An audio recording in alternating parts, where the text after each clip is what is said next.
because I've heard about jade eggs for years. And they come in different sizes. Oh God, I'm for those who don't know, just know it's like you can get them, and I don't know if this is goop or not. Somebody, if people know, then you can correct me. But I've heard about these for years, and they come in different sizes. And the idea is that you whoop it up, and then your body has to hold it so it doesn't fall out. So you're like building muscle and stuff, right? So you actually start with the biggest one and you work your way down to a very, very tiny one, which then has to require a lot of muscle strength to hold in there. And I have heard that some ladies will before a yoga class. What I like is you just automatically gave me one of our promos.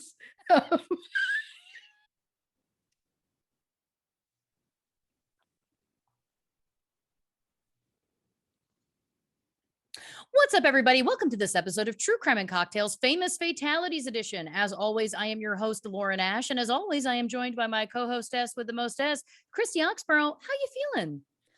You know, good. I'm underslept, so I don't know where I'm at. I also was running late, so I didn't have time to look over my notes even slightly. So I don't even really know what we're in for today. Dear listeners, when Christy Oxborrow tells me I was up till 5 and then I set my alarm for 8, that's when I start to feel troubled. I mean, you've really burnt the midnight oil on this one, or the 5 a.m. oil. Well, we can blame my kids, or just really one. For and which sounds terrible because then it's followed by for being born. No. His birthday, my middle son had his birthday last week. And then 3 days later, we had a birthday party. And because of COVID last year, we had to cancel his party. So this year we're like, we're going over the top. We're going big. We're going to do a big thing, which involved me spending hours drawing specific decorations that can't be purchased because he likes a specific thing. And what, bless their hearts, every year they always save them and they get hung up in their room. So they have years worth of birthday decorations hung in their room, which is very, very sweet. They always save them. It's just, so I had to keep stopping. And then he wanted cupcakes. And then I couldn't find someone to make the ones he wanted because he wanted like a special swirly rainbowy thing. So I had to like make them, and I haven't baked in over a year. So my brain was like, I don't know if we should do this. So I had to pause a lot more on doing my regular podcast stuff to be able to deal with that. And it's been a journey. It's been a real journey to get here. So I had to find my hours somewhere, and yeah. Well, you kill the game as always. I mean, that's you haven't heard these notes yet.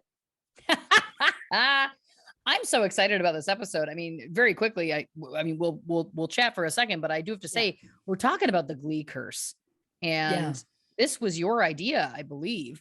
And I am so excited because, not that we should ever be excited about true crime, but I mean, we're with friends here, right? Of course. But this is something, I mean, I'm always fascinated by, strings of bad luck, those kinds of things, unexplained phenomenon. Perhaps Richard Ramirez is a demon who could astral project himself before his death, stuff like that. So I am very excited to see all the things you dug up, because I know that we obviously know about some of the big broad stroke details, but I know that there's lots of other things under the surface. Well, that was the whole thing. I was like, I don't know. We had multiple people fairly early on. They wanted us to talk about Naya Rivera. Right. And I was like, well, we maybe could, but it's not going to be enough to do an entire episode, especially not where we're at on episode length anymore. And so then I was like, oh, maybe Glee. And then I was like, is there enough for the 3? And then I started looking and I was like, oh, there's not 3, there's 4. And then I was like, wait, there's 6. Oh my God, there's 13. And it just like, there are so many things, because if you really go through that cast and crew list, and then branch out from there to search everybody, you find some stuff. I can't wait. Yeah. So we've got rides. I'm going to take you on a tangent that I think specifically you are going to love, because it's the only thing I genuinely remember writing. And it was because you'll understand why. We spoke about it the other day. And so it'll be relevant in the moment, but there is something that I love because I grew up on TV. It was my thing. Like the second you get home from school, me too. TV is on, and then you're just TV until bedtime. Saturday, forget it. The park, fuck off. You're in front of that TV all day. Like it's because there's always stuff. And so I've just always loved it. So then just to like look into a TV series that I did briefly watch, so I knew who some of these people were, it's giving me life. I'm so excited. Yeah. Now I have to say, I was like, oh, do I have any connection to this? Not that I'm trying to name drop, which I know I begrudgingly do half the time on this show. Not really. I've met real name droppers and they're insufferable, but the answer is yes, you do. Yeah, I do. I assume we're thinking the same person. Oh, maybe not. I was going to tell a story about Ryan Murphy. Oh, you were on a game show hosted by Jane Lynch. That's true too. Jane Lynch, who also, here's a fun fact. Jane Lynch also comes from the Second City. For those who don't know what the Second City is, it is a comedy theater that originated in Chicago. There's also one in Toronto. That's how I got my start. Now there's touring companies, which kind of are the, that's where you train kind of to make it to the main stage. Now here's a fun story about Jane Lynch. There's a famous producer who I'll leave nameless because this doesn't necessarily paint them in a good light.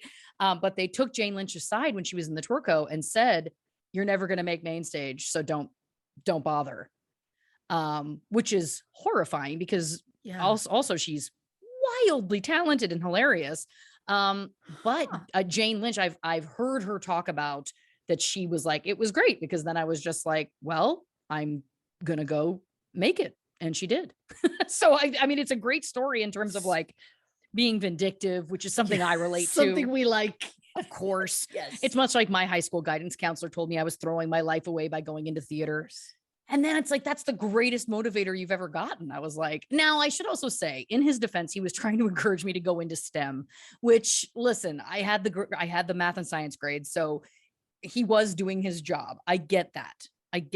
But as soon as he said that, I was like, well, now I'm a dog with a bone. Like I just wanted to do this to get back at you, which feels, again, that's the Canadian way though. As I've talked about that before on this show, Canadians, we're very kind. We're very nice. That is true.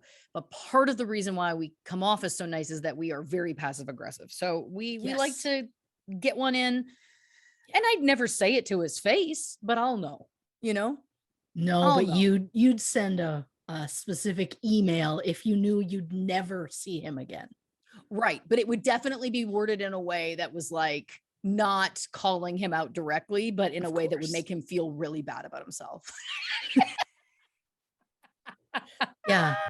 And to that, I say, let kids dream. Let us dream. Well, also, I've also proved him wrong. Legit. Like, come on.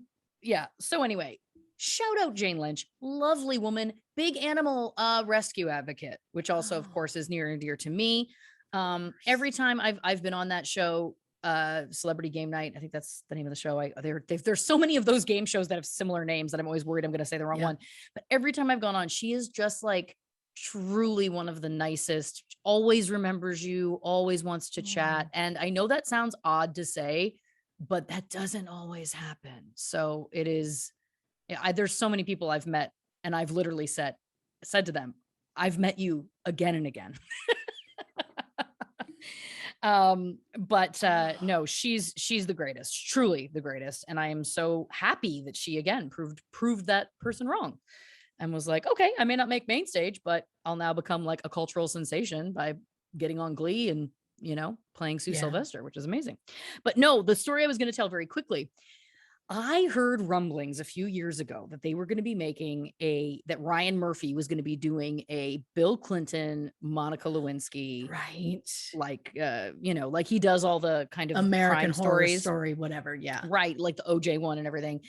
And I was like, damn it, I could play Monica Lewinsky. Now I understand that she was very young at the time and I am older, but I was like, I think that if you did my makeup properly and it was lit properly and my hair was done right, I do think I could pull it off because listen, the script also spans time, or I was told at the time it spanned time. So it was also like, it could have been coming in now. It may have changed since then. So don't quote me, but I was just like, I think I could do this. So this is the true psycho I am. So I was going to this event and I found out that Ryan Murphy was going to be there. So I was like, oh boy. And I knew that I was going to be like getting on stage to like present something or do something. Sure. So I was like, well, I have to wear a blue dress. And I told my friend who was doing my hair, I believe it was my friend Johnny. I told him, I was like, look, I'm trying to just lightly suggest to Ryan Murphy in the crowd that maybe I could play Monica Lewinsky. So we did like kind of a reminiscent like Monica Lewinsky do. And now the dress was also like a lot of cleavage and stuff like that. So I remember I came out on stage and I made some joke. It was Nico from Superstore. And I made some joke about like someone backstage just told me I look like a drag queen version of Monica Lewinsky. And I've never been more flattered, which I do think would be a huge compliment. Anyway, my publicist, shout out to my dear friend Whitney, my publicist in the crowd had her eyes locked on Ryan Murphy the whole time because it was like, will he notice? Will he pay attention? And she said he picked up his glasses off the table, put them on, looked at me for a good beat, and then took them off and put them down. And I was like, well, the good news is we knew right away I wasn't getting an audition, but at least I moved the needle. You and your passion, I would not last a day in that business. Not a day. It's not easy. Yeah. No. Listen, people handle it in different ways. I think, my whole thing for the most part has been like, you can't think about things for too long. Like you have to flush them. You just can't fixate. And there's been a few times in my career where I've fixated on something and it's driven me crazy. And it's like that. Those have been the times where I've been like, I should just quit and do something else. Of course I never do, but usually once a year, I'm good for a true come to Jesus moment of like, I should do something else with my life. I never do, obviously, but it pushes you for sure. It pushes you to the brink. If you think about doing something else, not that I'm suggesting, could you handle an autopsy? I would want to say yes, but the joke, now I've told this story before, so I'll run through it very quickly, but I've always said my dream backup career would be to be a veterinary technician. And my mother happened to be a veterinary technician experience for a day in a silent auction. This was when I was still living in Toronto. And I was at a time in my career again where I was like, oh, can I do this forever? Like it grinds on you for sure. And so I went to this be a veterinarian technician for a day experience. And they were like, are you okay with blood? And I was like, yeah. And they're like, are you okay with blood? And I was like, yeah. And they're like, then you're going to assist in some surgeries. And so I witnessed a cat get neutered. And then I assisted in a dog getting like a growth removed. So I actually had to hold the dog's skin taut and I will say this, I am okay with blood and I have never been queasy about stuff like that. And in that moment, I felt a heat start at my feet and travel up my body at the speed of light, like just a wave of heat. And I was like, I'm not okay with this. Like it was not, like I was just like, this is not. And then the next thing that happened, and this is awful, especially if you're an animal lover, trigger warning, a giant turtle got brought in that unfortunately had been hit by a car and its shell had broken. And so Oh, there's unfortunately nothing you can do in that case but euthanize the turtle because they're in immense pain and you can't save them.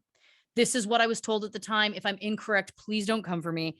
Again, I experienced a trauma that day. So I was just going by what I was told. of course. But then they were like, you have to put a needle into its heart, but it has that chest plate, a turtle. Yeah. And I watched a very petite female vet take the power of her entire body behind. It was kind of like the scene in Pulp Fiction where John Travolta takes the adrenaline and jabs it in Uma Thurman's heart. Imagine that, but imagine like a 5'1" woman using like the entire force of her entire body, like jumping off the ground and it just didn't work. They tried multiple times and they couldn't. I guess it's very hard to euthanize a turtle, what I learned that day. Perhaps other places use gas or something. I don't know if veterinarian offices use gas. The point is this. Then it was lunch. And I looked at everyone and I said, I'm supposed to stay for the full day, right? And they said, yes. And I said, I will be leaving now. Good day. And I called my mother and I said, the good news is I have never been more firm in my knowledge that this is not a backup plan for me. I have to be an actor. There is no other option.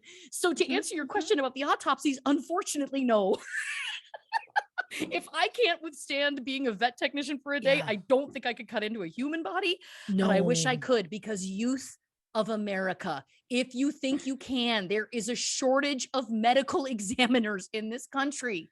Please just look into, do a Google. Okay. We need you. We'll come to your graduation. This is a narrative that we're pushing. So and then let's get some, if we have to, let's get like a coroner TikTok.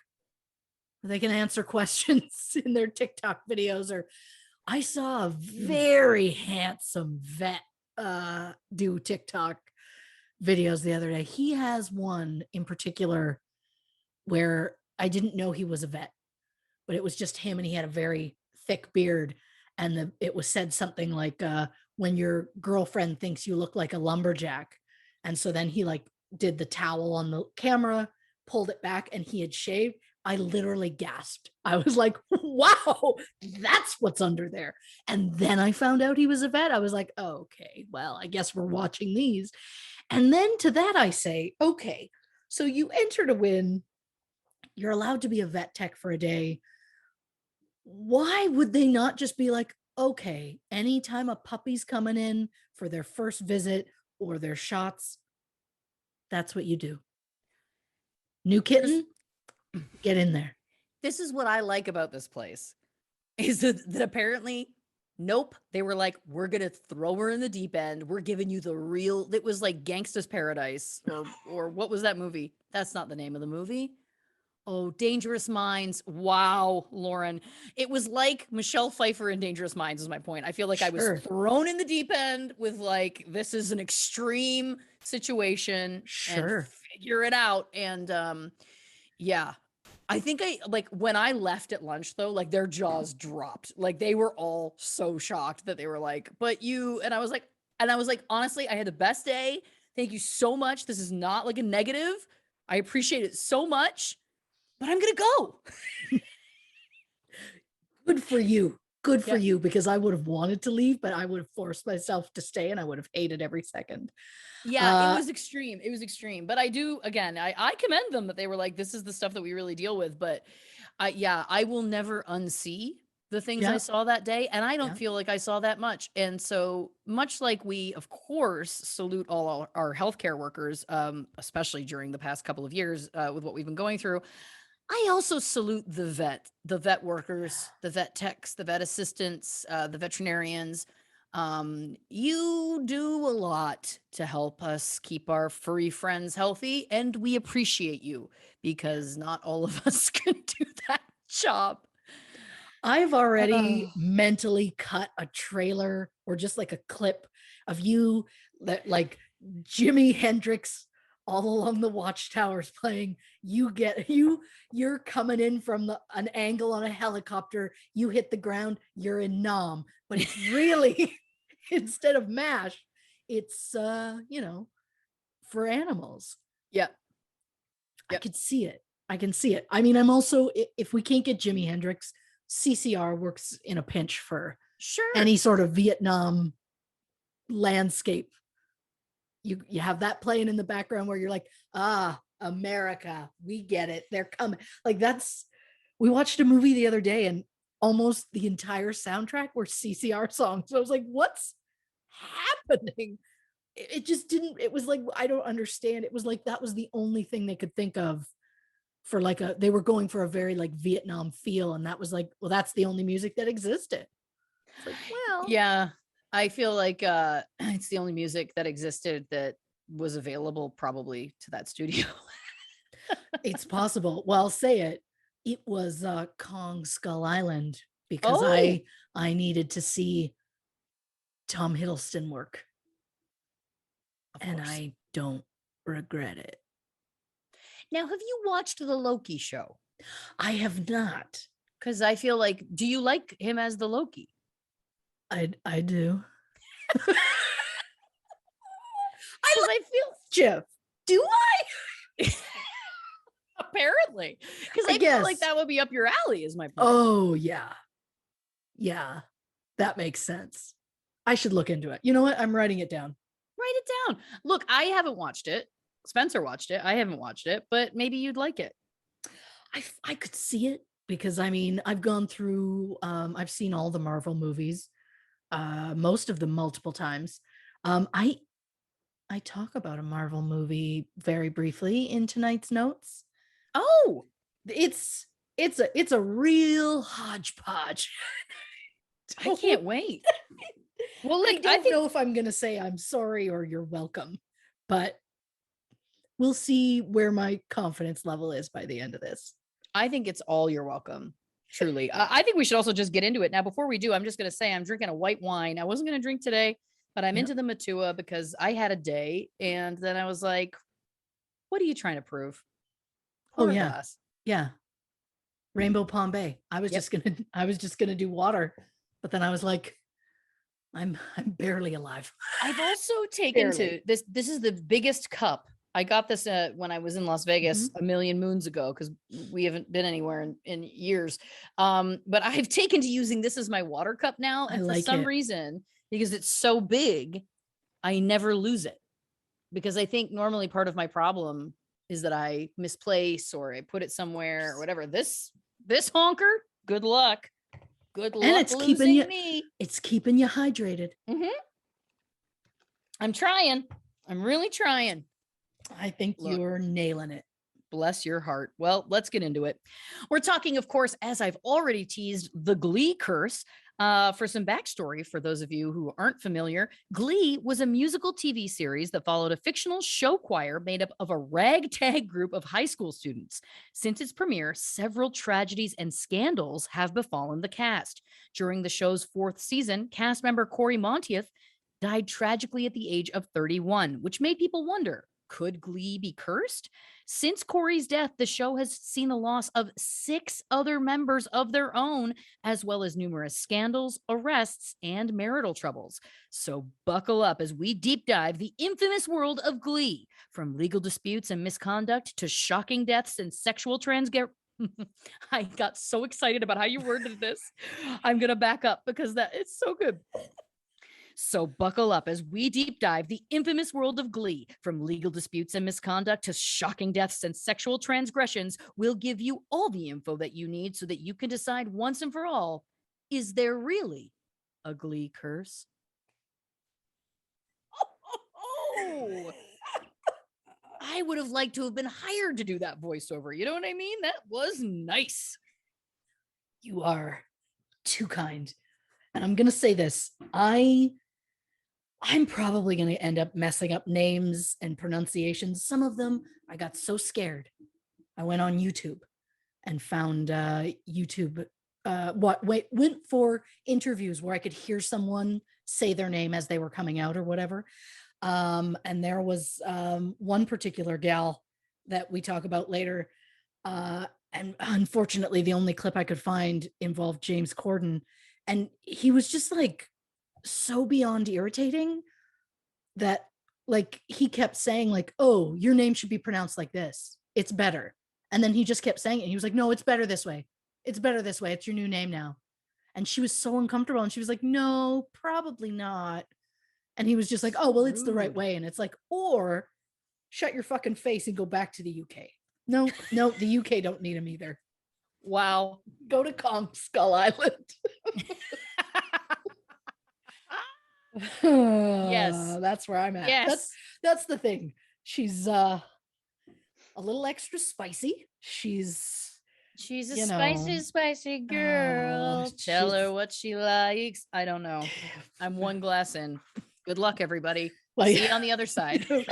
To be fair, in the synopsis, I did say to buckle up. You're right. So take that as your warning right out the gate. Oh gosh, I wish I looked this over. Heaven help us all. Glee was an American musical comedy drama TV series that aired on Fox for 6 seasons from May 19th, 2009 to March 20th, 2015. It focused on the fictional William McKinley High School and its Glee club called New Directions.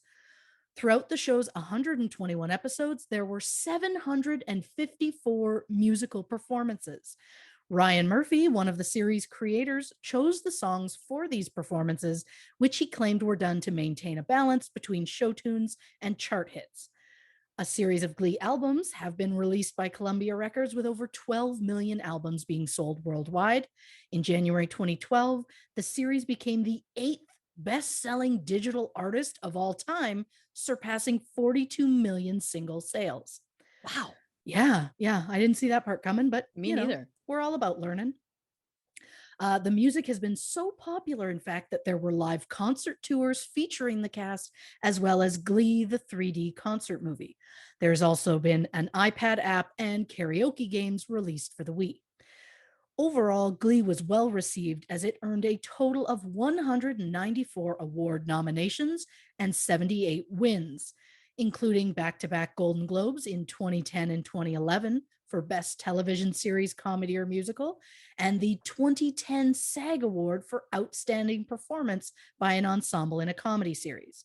The series was also nominated for and won numerous People's Choice Awards every year that it was on air, from 2010 all the way through to and including 2015.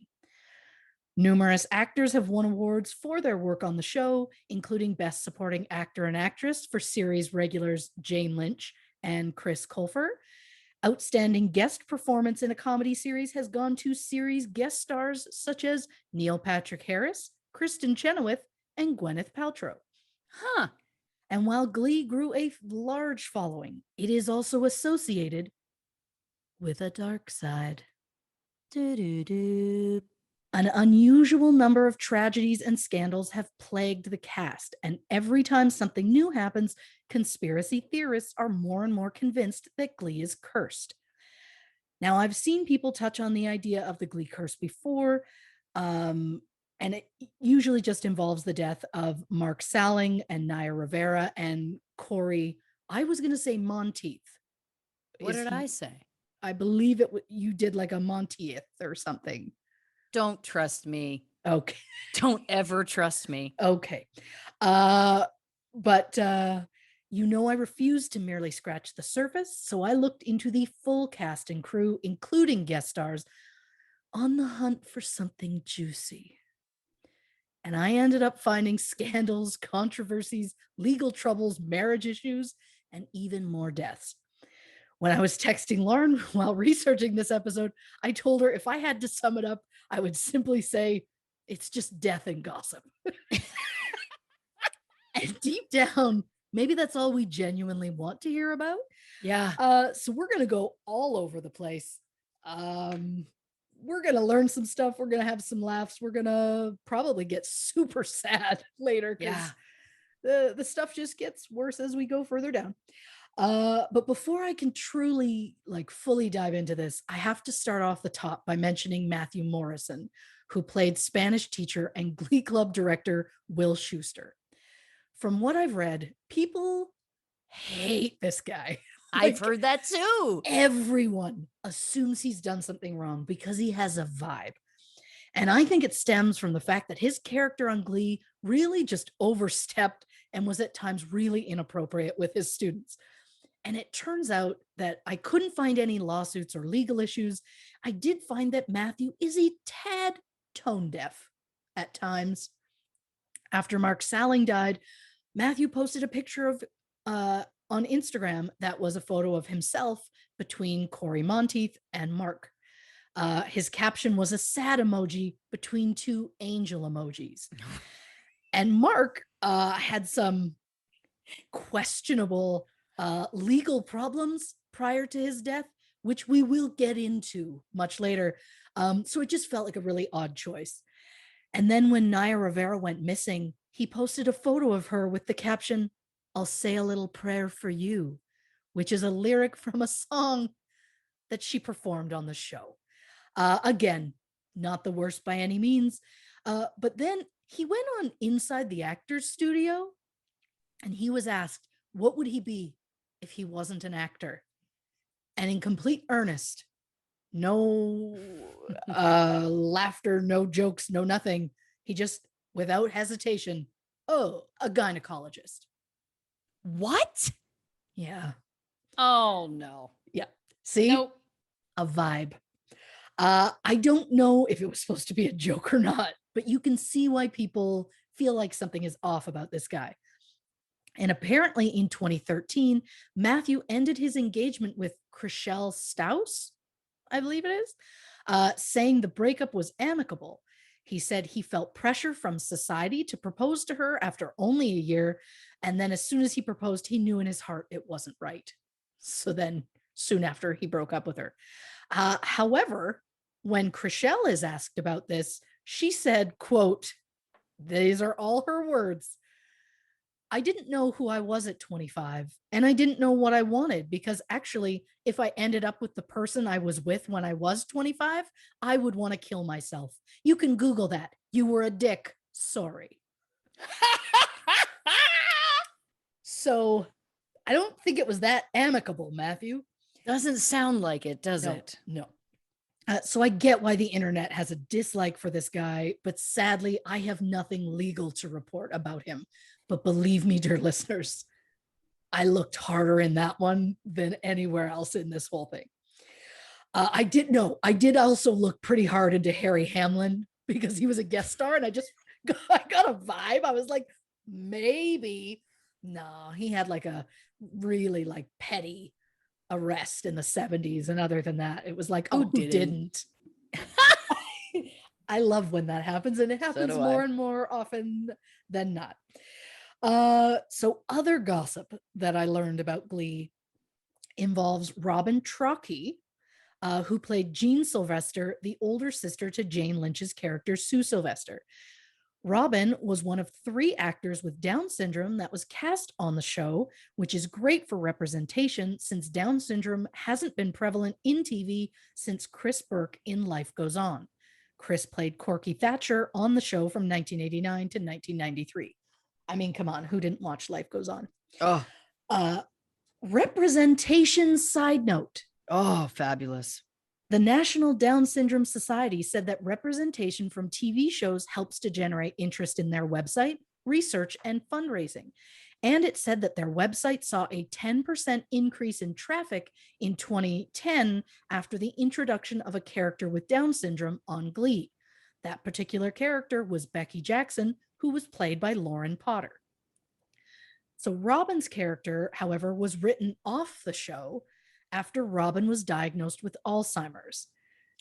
Now, I don't know if there were problems and that's what made them decide, or if the decision was based solely on the diagnosis. I also don't know if Robin made the choice to specifically leave on her own, but there is a large community of people online who feel that she was coldly fired. But I could not confirm that either way. I just know that shortly after her diagnosis, she was written off the show. A science side note, apparently Alzheimer's disease is fairly common in people with Down syndrome because the gene is located on chromosome 21, and people with Down syndrome have 3 copies of the gene as opposed to the usual 2. Oh, interesting. I did not know that. Oh. And when I say that Robin's character was written off, I mean she was killed off. Oh. Yeah. Jean was said to have died of pneumonia. Her last episode aired in November 2010, and in May 2011, an episode was released that featured the character's funeral. Beautiful side note. On the show, in season 4, I may get emotional through this episode. Oh, okay. Sue Sylvester adopts a baby who they name Robin after the actress Robin Trocchi. It is said that Jane Lynch took the baby to go meet Robin in person, and Robin said to the baby, quote, "I'm your aunt." Oh. So it's like she was doing okay. You know, that's again, sweet. I don't know if her being let go from the show was nefarious in any way or not. Right. I'm just saying, I'm just putting it out there. Right. The actress did unfortunately die from complications of Alzheimer's December 14th, 2019. She was 63. Oh. And now that I've depressed everyone, let's try and lift some spirits with some scandals. That's what we like. First up is Leah Michele, who played the intensely annoying Rachel Berry. Mm-hmm. And I know some people liked her, but her character always rubbed me the wrong way. So Leah posted a tweet May 29th, 2020, saying, quote, "George Floyd did not deserve this. This was not an isolated incident and it must end. Hashtag Black Lives Matter." And that sentiment did not sit well with Leah's ex-castmate, Samantha Marie Ware, who played Jane Howard. Samantha tweeted that Leah made her first television gig a living hell. Samantha went on to accuse Leah of traumatic microaggressions, including a time when she allegedly told people she would shit in Samantha's wig if she had the chance. Jesus. Samantha also said, quote, "It was after I did my first performance. That's when it started. The silent treatment, the stare downs, the looks, the comments under her breath, the weird passive aggressiveness." She also made claims that Leah threatened to have Samantha fired. As a result of this controversy, on June 2nd, 2020, the company HelloFresh announced that they would no longer be working with Leah Michele, tweeting, quote, "HelloFresh does not condone racism nor discrimination of any kind. We are disheartened and disappointed to learn of the recent claims concerning Leah Michele. We take this very seriously and have terminated our partnership with Leah Michele effective immediately." This grocery delivery business first announced that it was teaming up with Leah in January 2020, and Leah had posted about HelloFresh on her Instagram account on May 20th, 2020, before not being able to post about them again. Wow. So Leah did issue a statement saying this incident had prompted her to look at, quote, "how my own behavior towards fellow cast members was perceived by them," which doesn't really sound like an apology or make things better. And then at this point, more and more Glee cast members start coming forward with their own experiences with Leah Michele. She was referred to as by many as hostile and rude to others on set. Naira Vera once claimed that Leah was unprofessional and that she, quote, "started to ignore me, and eventually it got to the point where she didn't say a word to me for all of season 6. Heather Morris said, quote, "was she unpleasant to work with? Very much so." Even guest co-star Kate Hudson described Leah as a total diva. So even some went so far as to say that Leah treated them like subhuman. Jante Godlock was part of Glee's ensemble cast, alleged that Leah referred to the extras on set as cockroaches. Ooh. Someone who did background on Glee in seasons 3 and 4 said that Leah yelled, "Does anyone have gum?" And when they said they did, she looked at them and went, "Ew," and walked away. Oh, Jesus. I can't confirm or deny this, but what do these people gain from mentioning this so long after the show? Like, they're not getting anything out of it. Another extra referred to Leah as, quote, Nothing but a nightmare to me and fellow understudy cast members. You made us feel like we didn't belong there. A person named Marcus claimed that he worked with Liam many times over the years and that he found her to be, quote, abusive, rude, condescending, and at many times downright cruel. It should be noted that Leah Michelle has not openly admitted to anything, so this is, of course, alleged. But the fact that the bullying behavior comes up time and time again is concerning at best. Yeah. And if we're going to talk about bullies, we have to mention one of Glee's guest directors, which starts with a guest director side note. Ooh. Looking through the full crew list, a few names caught my eye under director, one being none other than Disney's Hercules himself, actor Tate Donovan. Oh. Tate directed 2 episodes of Glee. But you know who directed 12 episodes of Glee? Actor Eric Stoltz, who we all know and love from Some Kind of Wonderful, Mask, and Pulp Fiction, which brings me to a side note in a side note. Something you may or may not know about Eric Stoltz was that he was originally cast as Marty McFly in Back to the Future. But something that I just learned about that whole deal. Apparently, the writer and director felt there was something missing in Eric's performance.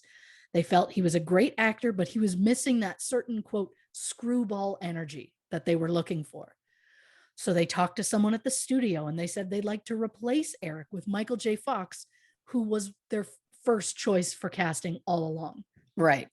Studio agreed, but for some reason, transitioning to a new actor, they needed a few weeks to be able to do it. Maybe it's possible maybe Michael couldn't get in like the next day. So they're like, we need a few weeks before we can do that again. So the studio, they say, yep, we're going to go with this. So what was the solution that you would come up with if you're like, we have a few weeks downtime? Well, apparently you continue production for a few weeks and don't let Eric know that he's going to be fired in a few weeks. And I know that I know nothing about how movies are made, but isn't that just a real waste of money? Like, to keep it filming for multiple weeks and they legit filmed, even though it's like, but you weren't ever going to use that footage. Yes, but what they could have been doing is shooting the reverse. So they could still use the reverse potentially, which is super shady. And like, I don't know if they threw away everything when they recast him or not. I know that there is lots of footage of Eric Stoltz that you can find on YouTube and stuff. Yeah, it was only released within the last so many years, I think. Yeah, but I don't know whether that was what I bet you my gut is telling me, having worked in the industry for a little bit, my gut is telling me that they probably argued, well, let's just keep going because we can use the reverse and we'll just reshoot Eric's stuff on Michael, but we can still use the other stuff. That's, I would guess. It's horrific, but yeah, I would bet that it was like they thought they would save money that way because they didn't want to take 2 weeks off. Because if you've boarded out, this is boring, but if you've, got 6 weeks for a movie, sure, taking 2 weeks in the middle, you'd have to call like insurance days. So meaning you pay for insurance when you do a TV show or a movie. So if like your lead actor falls very ill and can't come in, or there's an act of God or something crazy happens, sure. But to take 2 weeks off in the middle would be astronomically expensive and would drive your insurance rates up through the roof. So I could see, I'm not defending the choice whatsoever, to be clear. I think it's all shitty, but I could see them being like, well, let's just keep going. We could still use some of it. I could completely see them doing that, which is so awful. It's gross. And I adore Michael J. Fox and I adore him as Marty, but I'm still going to say hashtag justice for Eric Stoltz. Justice for Eric Stoltz. They did him dirty and we all know it. Absolutely. Replacing him is one thing, but then not telling him for weeks it feels like such a big waste of his time and his energy. And like, they told no one but him. They knew, like, or they told no one. And then they turned around and took him aside and told him. And then they told all the cast and they were like, all right, well, that's awkward. And then, well, let's go back to day one. It's weird. And speaking of things that I find gross, still on the topic of Glee guest directors is none other than Joss Whedon. Now, most people are familiar with Joss's work in Buffy the Vampire Slayer, Angel, Firefly, and The Avengers. And for a while there, Joss had a reputation as a progressive writer and director, known for creating strong, complicated female leads. And then 2017 happened. Joss's ex-wife, Kai Cole, accused him of multiple infidelities throughout their marriage. Kai wrote an essay discussing their divorce after 16 years of marriage. In it, she details a letter that Joss wrote her near the end of their marriage, where he admitted to more than a decade's worth of infidelities.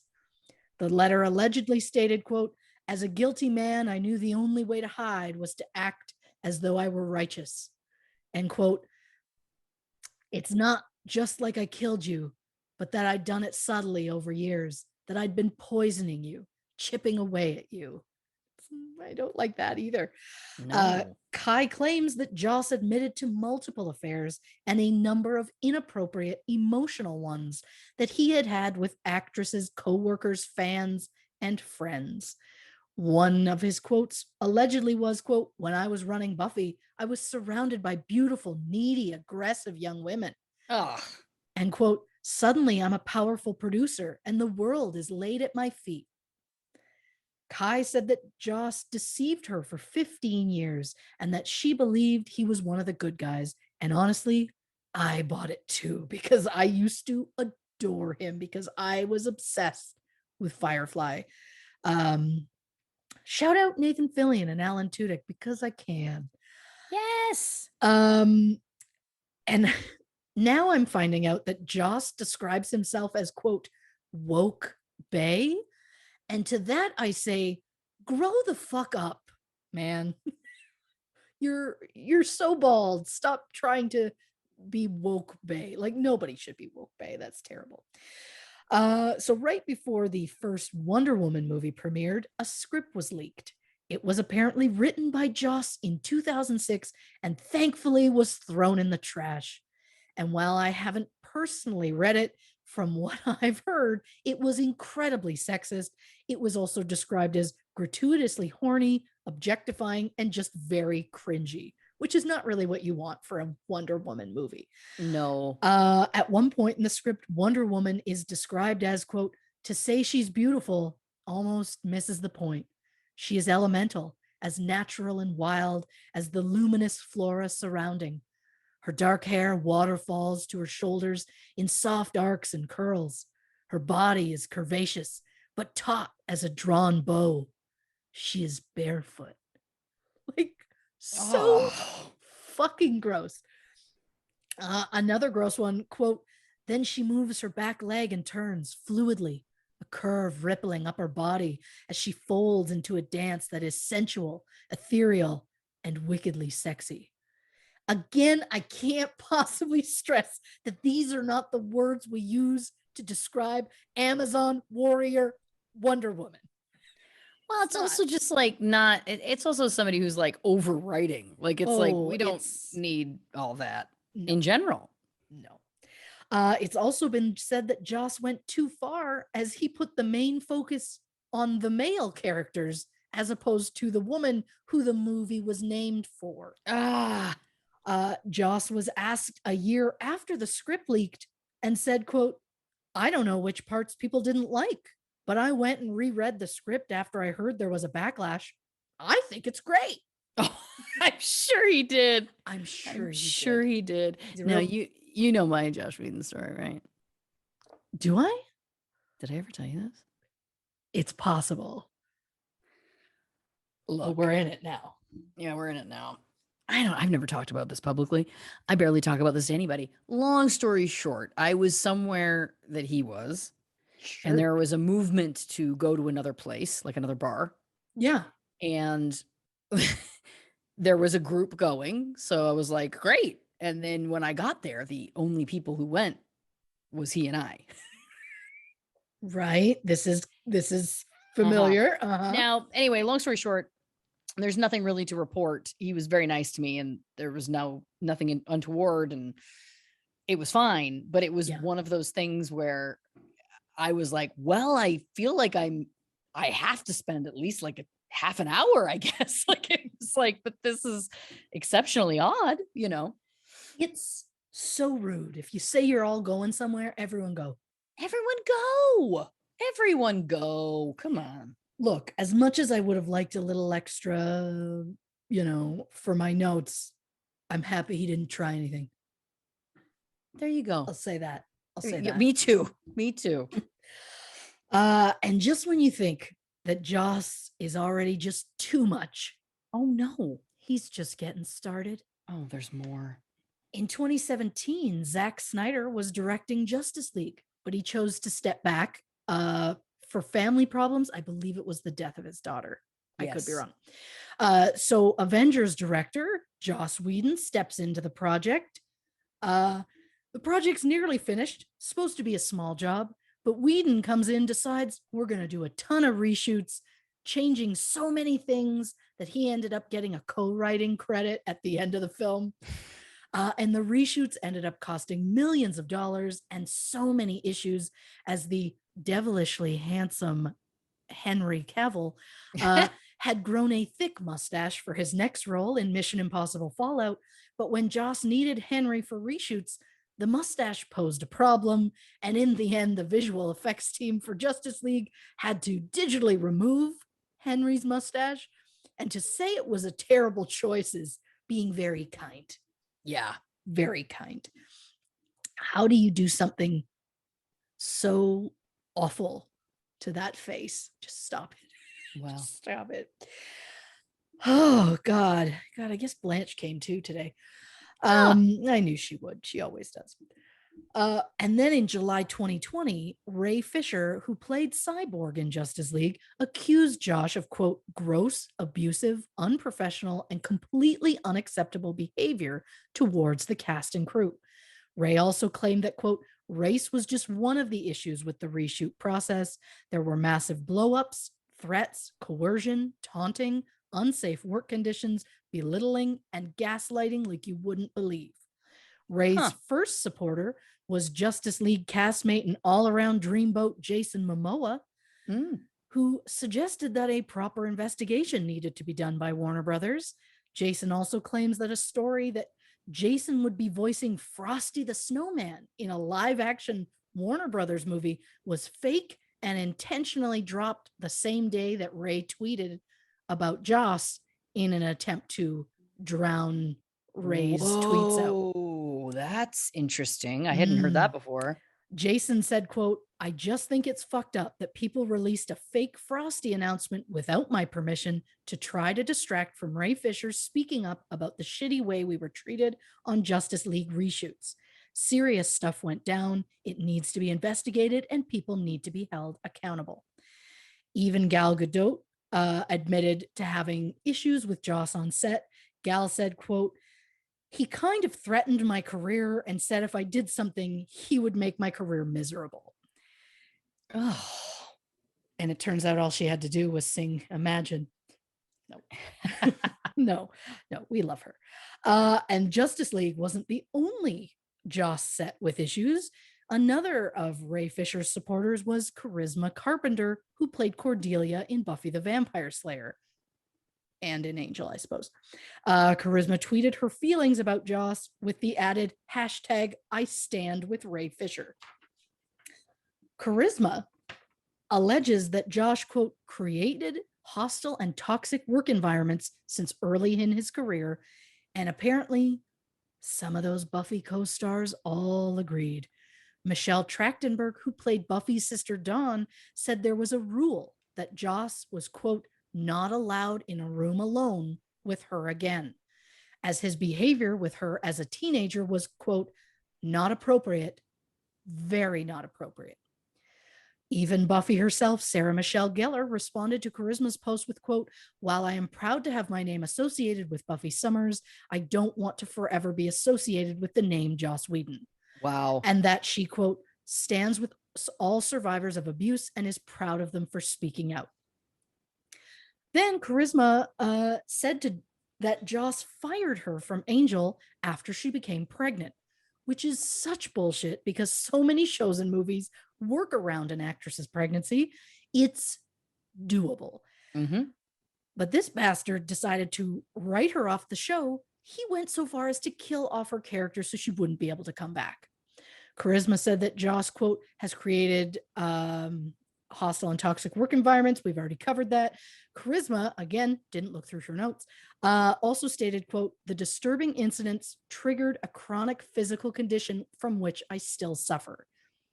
And then she started spilling tea. Quote, his ongoing passive-aggressive threats to fire me, which wreak havoc on a young actor's self-esteem, and callously calling me fat to my colleagues when I was 4 months pregnant, weighing 126 pounds. Oh, he was mean and biting, disparaging about others openly, and often played favorites, pitting people against one another to compete and vie for his attention and approval. A stunt woman and a stunt coordinator, who both worked on Buffy, said that they were dating during filming the series. Joss found out about it and allegedly demanded that they either leave the show or break up. Why? Yeah. Who cares? That's crazy. Yeah. I also heard that, I can't remember his name, but the actor who played Spike, he was supposed to be just have like a small part, and he came on and audiences just like, he's here, we need him here. And Joss was so upset about it that he like pinned him to a wall and was like, I don't care that you're the favorite, I'm the one. And like, just can't handle somebody else having the attention, which is Jesus, full bullshit. And let's not forget that piece of shit moment in Avengers Age of Ultron, which was written and directed by Joss Whedon, where Black Widow calls herself a monster because she can't have children. And if that isn't some absolute bullshit, I don't know what is.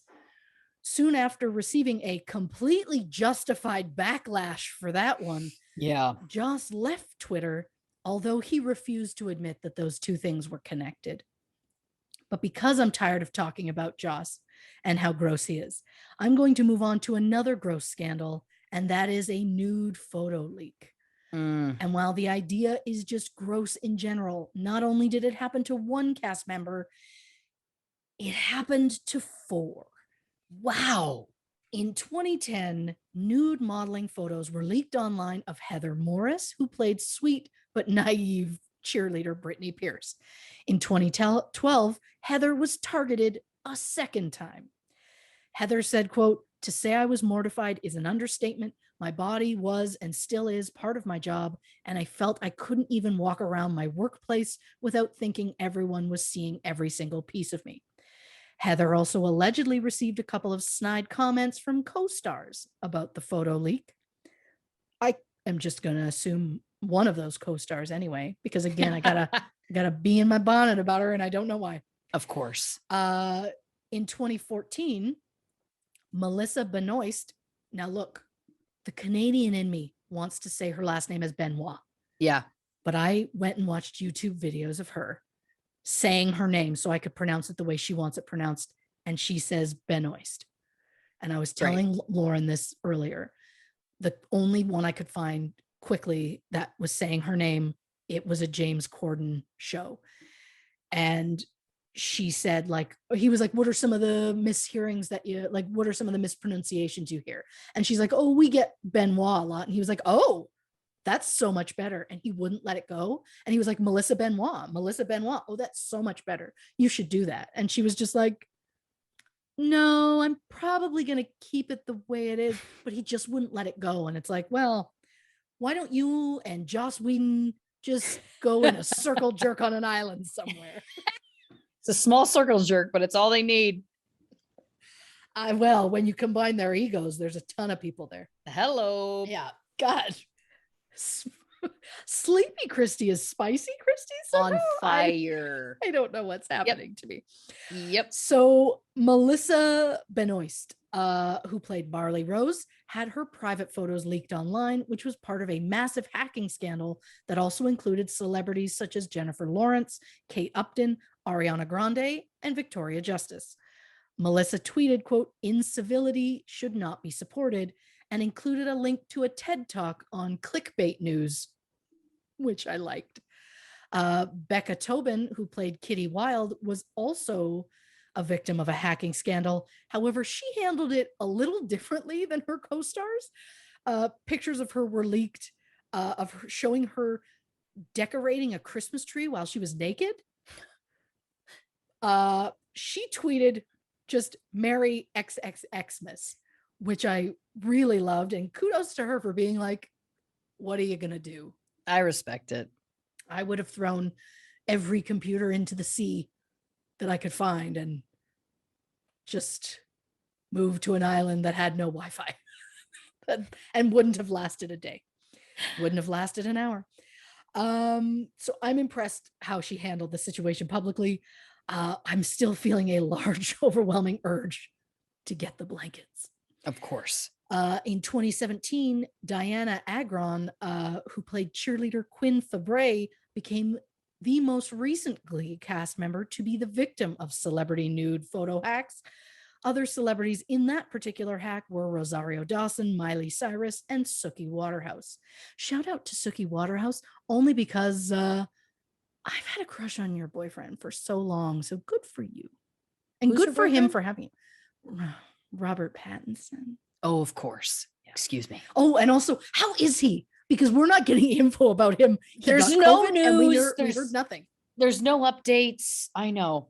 I'm really passionate about him and COVID, and I don't know He could be happening. A long hauler. I know. I'm concerned too. Yeah. And honestly, in the end, can we just stop leaking nudes online? Whether it's a celebrity whose iCloud you hack into or a person you used to date and you're posting the photos as revenge porn, can we all just stop? My faith in humanity dims a little more every time I hear one of these stories. Just stop disrespecting people's boundaries, and the idea that some of the celebrities who get absolutely hounded by paparazzi having one of the few private things in the world to them made public is so heartbreaking to me. I'm just leave women alone. Just leave them alone. Yeah, 100%. And also, I think the thing that's also so gross about it is like, it's not that you can't, like, everyone has access to nude photos of millions of people in our hands. Yeah. You can Google boobs and you'll find them immediately. So it's not about that. You know what I mean? Like it's not the fact that it's like, no, that's the only keepers of the only nude photos in the world. It's that it's a sideshow thing, and it's not right. Yeah. I mean, I will say I felt weird. I wasn't looking for the photos. I was trying to find the timeline for when they happened. So I was Googling like these different actresses and like nude photo leak. And one hit particular came up that was like, her nudes are finally out. Finally, we've been waiting forever. And it's like, just, you're gross. You're gross. And while we're on the topic of photos, there was a Glee photo shoot featuring Corey Monteith, Diana Agron, and Leah Michelle that was the cover story of the November 2010 issue of GQ magazine. The photos, which depicted the three as their teenage Glee counterparts, can be best described as racy. And I kind of feel like a full nana for using that particular word. Corey was 28 at the time, and I believe both girls were 24, so they were of age, but the photos were a lot, especially because the photos were taken in a high school, and the trio were clearly meant to be seen as teenagers, which makes the raunchy photos a bit much. The photo shoot attracted a lot of criticism. Some called it borderline pedophilia. Oh dear. Diana later publicly apologized for the photos. No need to apologize, hon. That wasn't you. Nope. Saying that during the shoot, she had doubts over the over-sexualized schoolgirl theme and that these photos do not represent who I am. And I just find it so sad that she felt the need to apologize for that. She wasn't responsible for the theme. She was young. They all were. And they probably felt like they didn't have a choice. I just feel a lot of white straight men at GQ made some very specific choices about how the photos were going to look. And it's gross and it's heartbreaking that they had to endure a backlash for it because GQ didn't hear about it. And the men who made these choices didn't hear about it. Specifically, the actors heard about it. Namely, the two women heard about it. Yeah. And it's just gross. And I guess I'm just yelling at the patriarchy again. Is what it comes down to. I love it. And it's true though, because the other thing too is like those things have to go through there's a lot of people that have to sign off on stuff like that. So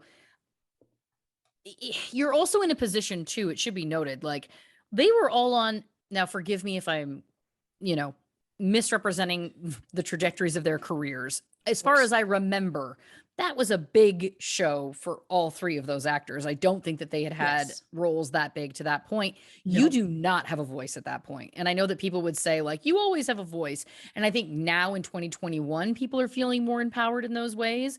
But at that time, absolutely not. I'm sure it was like, this is a huge opportunity. You have to do it. I'm sure if somebody did voice like, are we sure this is okay? There was probably 10 people telling them like, yes, it's fine. It's great. It's edgy. It's whatever. Like you get pushed into situations where then you can come out of it and go like, what just happened? Like, I don't know. I've been in positions before I had a full-time publicist when I was on my first show where I did interviews and got talked into telling stories and stuff that when I got out of there, I was like, I really didn't want to do that. I got pressured into doing stuff and talking about things that I really didn't want to do. Because I didn't have an advocate and I didn't have someone who was there working for me. So I feel for them in those situations because you really are, it's not fair. And the bigger point being, of course, the men didn't hear about it. It was the women. It's their fault, obviously. Now listen, maybe we should take a quick break. I mean, my wine glass is empty, so I'd love to get a quick refill, hit the loo, and we're going to come right back to hear all kinds of more things about all things Glee curse on this episode of True Crime and Cocktails Famous Fatalities Edition.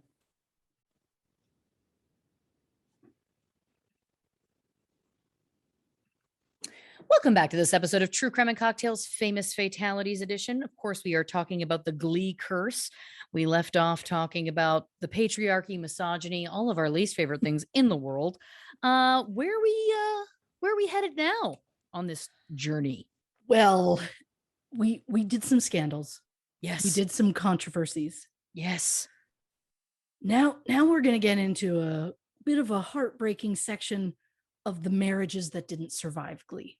Sure.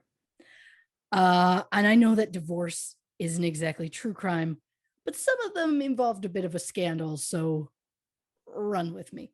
Yeah. And did the marriages ending have something to do with the show? Probably not.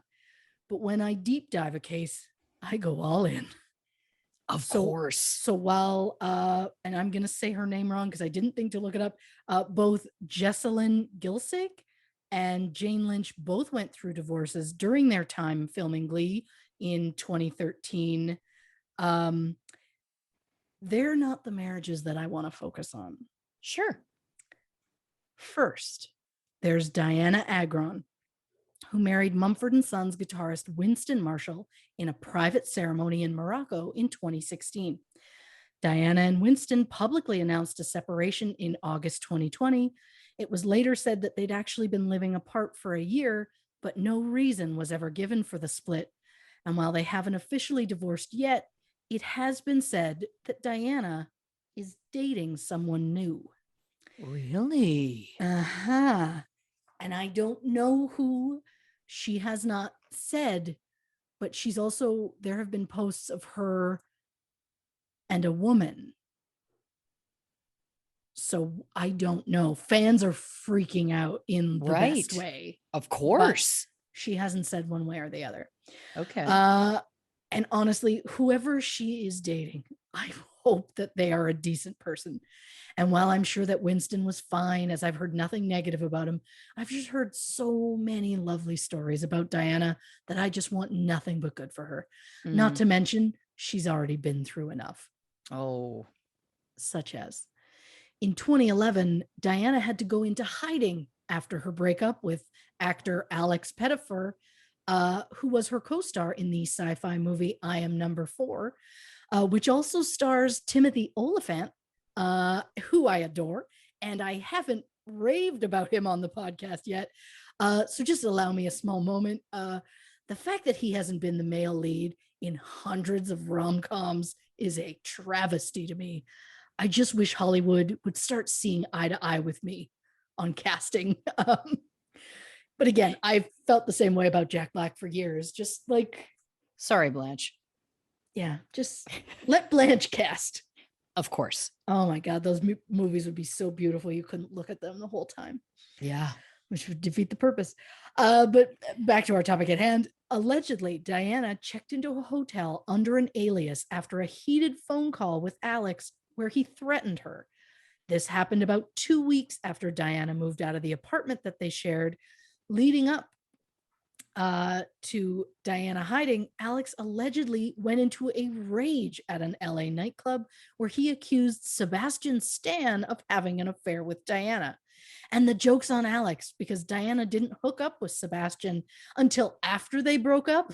I hope this is what brought them together. The pair dated on and off for a while, but then they broke up for good in early 2012. I also heard Diana dated Chris Evans briefly. And I want to know everything.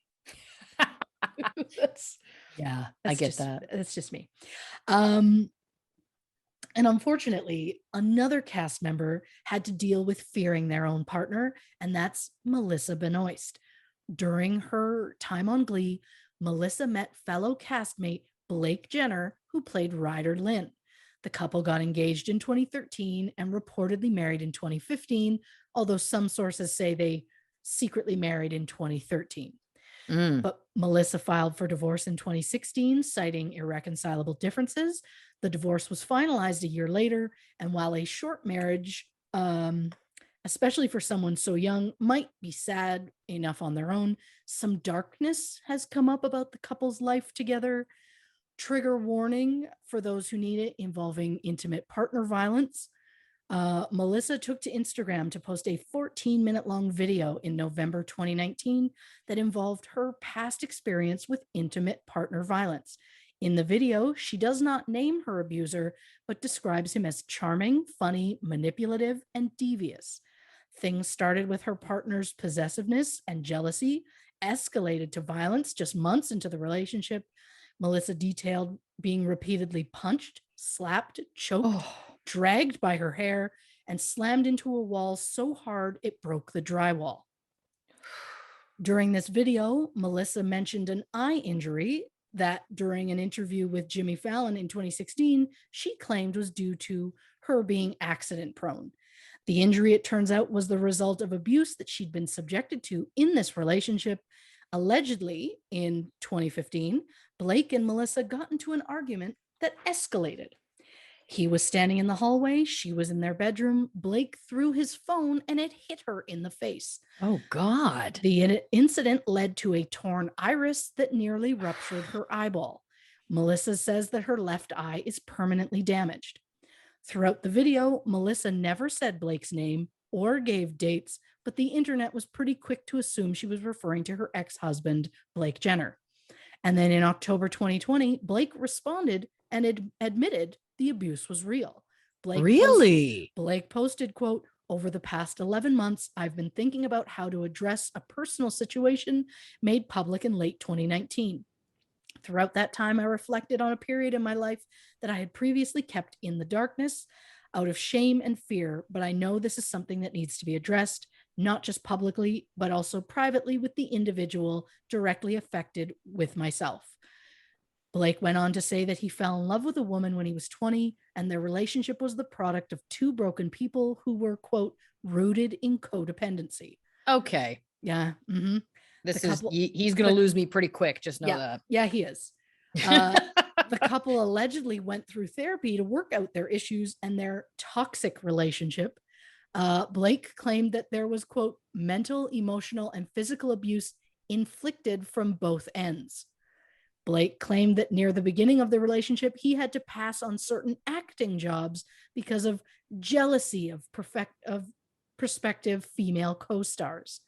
He also claimed that he was, quote, discouraged from and threatened to not develop relationships with and take photos with female co-stars at professional events, and that his former partner threatened self-harm out of depression and deep-seated fear of abandonment. He went into further detail of the emotional and physical abuse, including a shower incident that left him with a traumatic injury. I wish I had more details, but I'm also glad I don't have more details. Yeah. Blake alleged that he had experienced being slapped, scratched, and at one point suffered a broken nose. Whether or not that's true, I don't know. But in her video, Melissa did make references to getting to a point where she would try and defend herself against his attacks. But after all that, Blake said, quote, I take full responsibility and accountability for the hurt that I inflicted during my relationship with my past partner, emotionally, mentally, and yes, physically. Shortly after posting his response, Blake deactivated his Instagram account, despite his admission. As of June 2021, no charges have been filed. So interesting. I guess I should have said as of August, because we're in August now. And for some reason, while doing my notes, I thought we were in June. Oh boy. Well, again, time is relative. Yeah, she's gonna have a rude awakening when school starts. And I think summer's just starting. Wow. And one more marriage that I want to talk about. Glee co-creator Brad Falchuk met Gwyneth Paltrow when she guested on the show as Holly Holiday in 2010. In September 2015, the couple made their red carpet debut at the premiere of his show, Scream Queens. In January 2018, Gwyneth's Goop magazine released a statement to announce that Brad and Gwyneth were engaged. Gwyneth, I should say. I don't even give a shit that I wrecked her name. No. The couple married September 2018, but didn't move in together until August 2019. Huh. They say that they waited because they both had children from previous marriages. And I get that relationships are different and no judgment, but why wouldn't you move in, see how it works, and then get married? Because living with someone is so much more different than being in a relationship and living in two separate places. Yeah. Or just pause and then move in when you want to move in 2 years in, and then see how get married after that. Like, what? Yeah. That's weird. Yeah. But I mean, okay, fine. If it works for them, it works for them. Sure. But here's the thing. Does it? Did it work for them? Well, to backtrack to the beginning of their relationship, they met in 2010. And I don't know exactly the time frame. I just find it wildly interesting. Brad met his first wife and separated in March 2013. And Gwyneth and her husband, Chris Martin, decided to conscious uncoupling in March 2014 after working on their marriage for a year. So was it one or both of them that were married at the time when they started seeing each other? It's possible. They met on the set of Glee. Gwyneth's first episode was 2010. She did 2 more in 2011, 2 more in 2014. So maybe things didn't start up until 2014, but maybe things started back in 2010. It's all speculation. Of course. And while we're on the topic of Gwyneth, because she was a guest star on Glee, she can count as part of the curse. Of course. And talking about Gwyneth brings us right into our section about legal troubles. First, there was a weird lawsuit where 72-year-old Terry Sanderson sued Gwyneth claiming that while skiing in Park City, Utah in February 2016, that Gwyneth, quote, carelessly ran him down and skied away. Terry claimed that Gwyneth skied into him from behind, quote, knocking him down, landing on top of him, causing him to suffer a concussion, brain injury, and 4 broken ribs. Terry filed the suit asking for just over $3 million. Wow. And Gwyneth responded by filing a suit of her own, asking for symbolic damages of just $1 plus attorney fees. In her suit, Gwyneth denied being out of control and said she was skiing slowly for the sake of her children. She admits that they did collide, but claims Terry wasn't acting any differently after the incident and that he wasn't severely injured, as he claimed. And I don't know this old man. I also don't know Gwyneth. But part of me wonders, did they bump into each other? He realized who she was and decided he was going to try and cash in on it. Maybe. Listen, I wasn't there. I know nothing about it. I guarantee yes. I want to know, did he really break ribs? Show us the x-rays. Just provide us with the x-rays, provide us with a doctor's note. Are they your x-rays? Did you get into some sort of accident after? And then you were like, oh, this accident was my fault. Oh, how am I going to pay for this? You know what? I'll say it happened 2 weeks ago when I was skiing and she ran into me. That Goop lady. Goop. Jesus. Here's an improvised side note. I like it a lot. This is a listen, I know this is a bit, well, listen, this is a Hollywood centric episode, so I shouldn't feel so bad that I'm giving a bunch of Hollywood centric information, but no. I will not get into specifics, but I will say that people who are of note, who are recognizable celebrities and whatnot, require additional forms of insurance.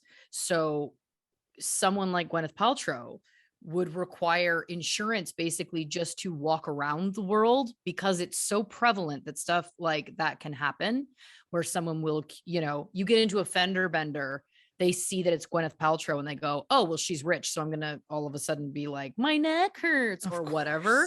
So I will just offer that it is actually so prevalent that it is a thing that celebrities and people who are recognizable have to have like crazy amounts of insurance. There's like different terms for it and stuff like that, but like that you have to have just to exist as a human, just in case, basically. Yeah. I don't care for that. It just feels really like, weird. In September 2018, Gwyneth was facing yet another lawsuit, but this time through her company Goop, which, can we just say, is the dumbest name for a company I've ever heard. And I'd say no offense, but I do mean offense. For those who don't know, Goop is a lifestyle company that sells everything from clothes to beauty products to household goods.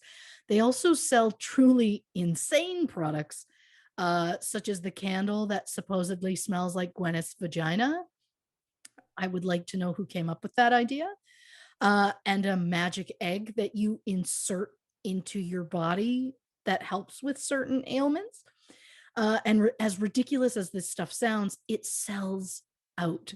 People love Goop stuff and are pretty quick to follow whatever trend Goop suggests. You know what else Goop does? It allegedly made more than 50 unsubstantiated medical claims about their products. Whoa. Attorneys claim that Goop, quote, deceptively markets products as able to treat and or mitigate the symptoms of several medical conditions, including anxiety, depression, obsessive compulsive disorder, hormone imbalances, and hair loss, as well as address the symptoms of excessive alcohol consumption. For example, there is the infamous vaginal jade egg. When the egg was first released, Goop, that's almost better. Goop claimed that it was a detox egg and suggested that it would increase bladder control, prevent uterine prolapse, balance hormones, and regulate menstrual cycles. Goop also made claims that their blend of essential oils could prevent depression and that ingredients in their 2 perfumes and 2 candles could treat anxiety, depression, and obsessive compulsive disorder.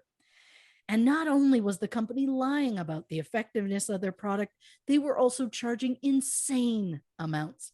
A bottle of vitamins, which Goop claimed could treat conditions related to menopause and perimenopause, including hair loss and hormone imbalance, was selling for $88. Whoa. And those vitamins, according to the FDA, contain more than 8,000% of the daily recommended amount of biotin, and levels like that can interfere with clinical lab tests, such as those used to diagnose heart attacks. But it turns out that Goop's outrageous claims were not supported by competent or reliable science, which led to a group of officials from the California Food, Drug, and Medical Device Task Force to filing a lawsuit against Goop for making such unsubstantiated claims. The judge in the case said, quote, "We will vigilantly protect consumers against companies that promise health benefits without the support of good science or any science." I hope she's got a lot of insurance. Well, you're not going to like where this goes. Goop didn't admit to any wrongdoing, but instead settled the lawsuit by agreeing to pay $145,000 in civil penalties and offering refunds to customers who bought the offending products and agreeing to an order that barred Goop from making false or misleading statements about any medical devices or nutritional supplements. And I guess my only advice in life is maybe don't take scientific advice from Gwyneth Paltrow. I mean, it's not bad advice. Yeah, well, it's better than what she's spouting. I just can't believe that a company, which as of 2019 had an estimated net worth of $250 million, can openly lie to their customer and say whatever they want to make people buy their products. And when it comes out that they were lying, they pay the tiniest penalty and just move on with their lives. That the 145,000 is 0.06% of their net worth, which doesn't feel like a real punishment at all. And I know they had to give refunds to people, but again, that lawsuit was in 2018, and in 2019, they're still worth $250 million. So those refunds didn't exactly put them in the poorhouse. And when I say I can't believe, I mean, I'm now used to massive rich companies getting away with whatever they want and not getting more than a slap on the wrist when they do something wrong. It's frustrating, and I would like that practice to go down in flames alongside the patriarchy. Thank you very much. That's where she's at. Oh, and that vagina candle that I mentioned, because I have to mention it again. It's the basis of another lawsuit after a Texas man claimed that the candle exploded. Colby Watson purchased the, quote, "This smells like my vagina" candle on Goop's website for $75 in January 2021. The candle, which again cost $75 for 10.5 ounces. Like, that's a small candle. I have a lot of issues. Again, $75 for a tiny candle. Is that normal pricing? Spending $75 on a bunch of candles? Sure. But who drops $75 on a single tiny ass candle? And why does anyone want a candle that smells like a vagina? And more specifically, like Gwyneth's vagina? I doubt even her husband wants one. I just don't get it. I have more questions about how the candle exploded. You know what I mean? We're getting there. We're getting there. Okay. Sorry. I thought you were wrapping up. And so no, I'm not wrapping up. I was going to throw some shade. So sorry. Continue. I can't get beyond paying $75 for a candle. Paying $75 for a single item is already making me go, whoa, unless it's a car. Like that's where my cheapness is. I don't know if you're going to get a very good car for $75. Oh, we're not. No, but there's certain level of things where I'm like, I did buy a very expensive candle once, like so expensive that like it was in a like dopamine. Like I was searching for dopamine, I know now, which for people who don't know, I've been recently diagnosed with ADHD and I'm learning so much. But I bought a very expensive candle. But what I'll say in my defense is it is huge. It's very, very large. So it's exorbitant. It's too much money. I was going through a very hard time. And you I love have that to candle. justify nothing to me. But to your point, 10 ounces is a very tiny candle. It's very a small tiny. Candle to pay that much money. Yeah. So this Colby guy apparently wanted one of these vagina candles. So he buys it in January, lit it for the first time in February. He said it was on his nightstand. There was nothing close to the candle, no open windows or drafts in the bedroom. Colby then claims that after burning the candle for about 3 hours or less, he doesn't specifically remember, the candle became engulfed in high flames and exploded soon after, filling the room with black smoke. He also claims the jar ended up charred and black. I've seen a photo. I'll post it. And that it left a black burn ring on his nightstand.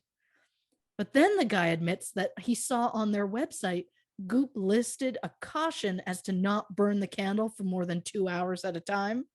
But Colby said that it's not a good enough warning and he's seeking damages exceeding $5 million. Stop it. But I'm also going to say this, and don't maybe take science advice from Christy either. I had a phase where I was like loving candles and then I just kind of got out of it and didn't think about it. But when I started researching in my dining room, I like the candles nice. So I have candles on a record stand that we have. And I'm not kidding. I will light it. And 8 hours later go, son of a bitch. Like just, I forget that it's going, but nothing happens. It's fine. So I don't think like this whole exploding. I have a lot of questions about, I have a lot of questions about like, why do they have to put a warning? The fact that they have to warn, don't burn it longer than 2 hours. What is this candle made of? That vaginas. And I know I can't stop laughing, but I just love the image of this dude being like, I'm going to tuck myself in for some self-care. I'm going to light up my Gwyneth Paltrow vagina candle and I'm going to watch Sisterhood of the Traveling Pants. And I'm going to let it burn. And like the fact that this person came forward and I, of course, am being funny. Don't come for me. But my point is like the fact that this person came forward and was like, not only did it leave a black ring on my nightstand, but like you didn't get injured. You didn't like, well, how much did your nightstand cost? What is it? The Malm from IKEA? What did it cost you? $49.99? Was it more expensive? It was cheaper than the candle? Give me a break. I can't. See, IKEA prices. I can handle IKEA prices. Not if it includes shipping. Oh, no, that I did that once when we first moved in here and oof. So this all went down in May 2021. There is no word on how far this lawsuit has actually gone, but a rep for Goop said that they are confident that this claim is frivolous and, quote, an attempt to secure an outsized payment from a press-heavy product. I just want to know, Colby, if you're listening, do you often buy candles? And regardless as to what your answer is to that question, then I want to know, what is it that made you want Gwyneth's vagina candle? What was it about that product that you were like, I need to get my hands on it? Did the outrageous price not sway you even a little bit? Or I don't know, the fragrance? Or are you just like a real fan of Gwyneth? What brought you to Goop in the first place? I have a lot of questions, and I don't think I've ever said the word vagina as many times in my life as I have tonight. And I accept it. I love it. Gwyneth did this. She did this to all of us. I think it's also the fact that it was on his nightstand. So I also am going to say, like, we're not going to make any assumptions about his sexuality or his gender expression because we don't know. No. But it does, one would potentially, infer that if you're putting a vagina candle on your nightstand, that could mean something. It also might not. But, it is just an interesting location. If I'm putting on my profiler hat, it's an interesting profile to begin to paint because I also, again, I'm chuckling with delight that I'm like, I want to know everything there is. So many questions. Also, I feel like, I think it also came out something about like, obviously that's not the actual scent. It's just like inspired by that or something. And look, I'll give her kudos. Like I'll give anybody kudos that makes something out of nothing, that it's like, you made a marketing choice that made, like respect. I give her respect to that woman, that it's like, you were like, hey, I'm going to market this thing, and she succeeded and people paid for it, which again, cuckoo bananas, but she's laughing all the way to the bank. So I will always give props when a lady when a lady does that. That's awesome. But there's so many nuances to this, so many questions. It just makes me giggle. It just does. It's like, it's delightful to me. Like the whole thing is so silly. Do you know what I mean? Like it's like, to me, if you bought the $75 vagina candle, like you already got duped. Like it's like you've done the thing. You're not, don't come forward with an exploding candle. Then it's like, come on. Yeah. I mean, and I thought the egg was the weirdest thing that Goop was going to come out with. And jade eggs are a thing. Jade eggs are, I think I don't know that. I would be curious to know if they started the jade egg, because I've heard about jade eggs for years. And they come in different sizes. Oh God. I'm for those who don't know, just know it's like you can get them. And I don't know if this is Goop or not. Somebody, if people know, then you can correct me. But I've heard about these for years, and they come in different sizes. And the idea is that you whoop it up, and then your body has to hold it so it doesn't fall out. So you're like building muscle and stuff, right? So you actually start with the biggest one and you work your way down to a very, very tiny one, which then has to require a lot of muscle strength to hold in there. And I have heard that some ladies will before a yoga class. What I like is you just automatically gave me one of our promos. Right there. Talking in sound bites, baby. I like it a lot. But for me, I was like down that timestamp.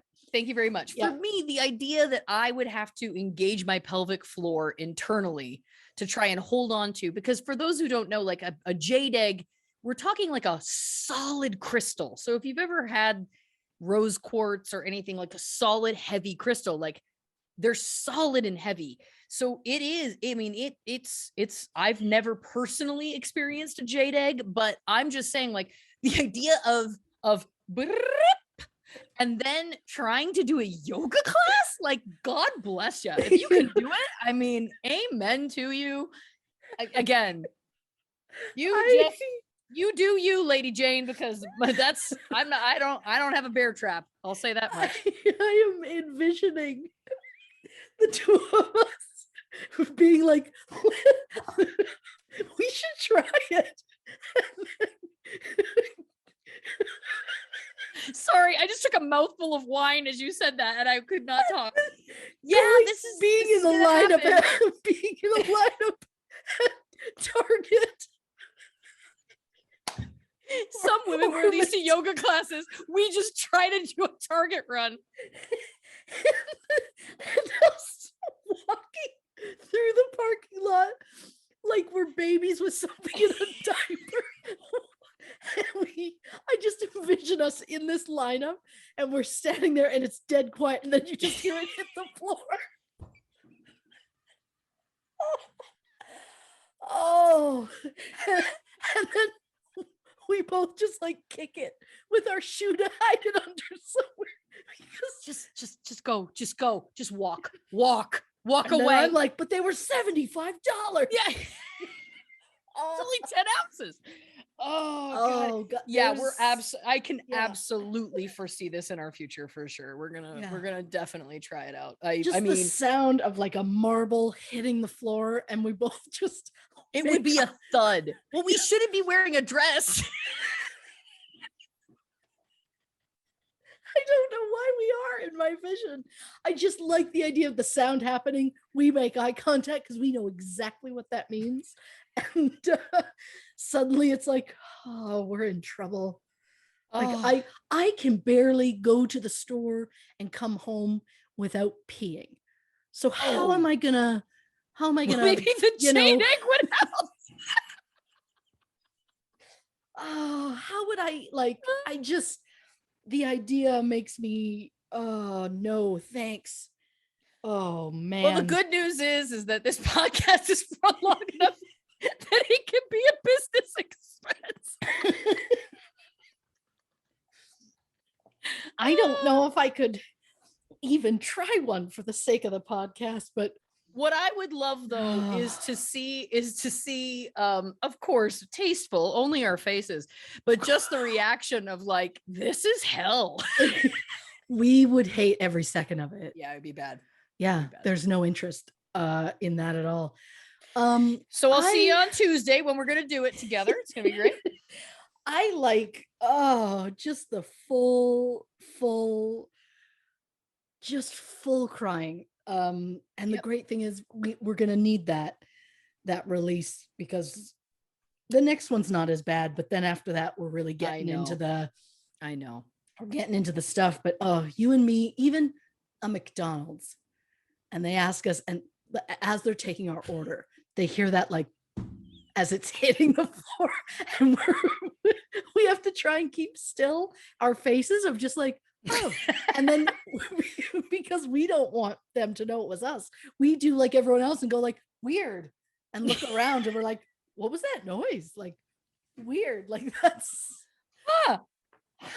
weird. So now I've decided, just in case if we do this in public, I need another few things like in a pocket, so that if they do fall out in public and it makes a thing, I can quickly take it in my pocket and like throw them everywhere and be like, oh, look, they're everywhere. That's so weird.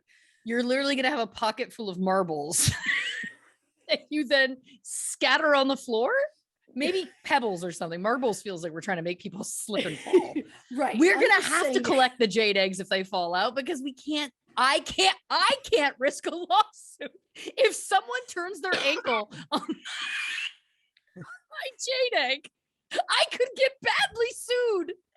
Look, unless it's like serial number that can track back to you, like a body part, you're fine. I gotta call my business manager. Up the insurance. We've got an experiment to do. Oh, we are just a walking candid camera. I just can't wait for the feedback on this episode when people are like, it's been an hour 45. Stop talking about your vaginas and get to the death. We'll get there. Look, I think anyone who's still here at this point is on board. Is always just skip forward. Like, if you're not interested in this bit, fast forward. We don't care. We don't monitor it. And you don't have to let us know. Oh, you don't have to let us know. I would rather do this jade egg experiment than hear that you didn't like parts of the show. Yeah, exactly. I will empower you to fast forward if you're not happy and get to the goods. Yeah, we're not offended because we don't need to know about it. All right, we're out of goop. What's next? Yeah. Oh, that was a good laugh break. I really liked it. Oh, my heart is full. Yeah. Lord. Okay, so we're gonna go with a legal issue still, but we're moving on from Gwyneth. We're letting her go. This time it involves Jesse Lucan. He played Bobby Boom Boom Surrett in multiple episodes of the show, in 2012. Jesse was also on Justified, which starred Timothy Oliphant, who I'm going to keep mentioning just to put it out in the universe. I don't know why, because I could never actually speak to him. But I guess Blanche is being bolder than me. So that's just where we're at. So December 5th, 2018, Glendale Police Department was alerted to a single vehicle accident around 11:16 p.m. Jesse Lucan, the driver of the vehicle, had allegedly driven his Toyota onto a curb, mangled one of the front tires, and deployed the vehicle's airbag. According to police, Jesse smelled of alcohol and failed a breathalyzer at the scene. He was arrested and later released, but at the time he was in police custody, he provided a blood sample.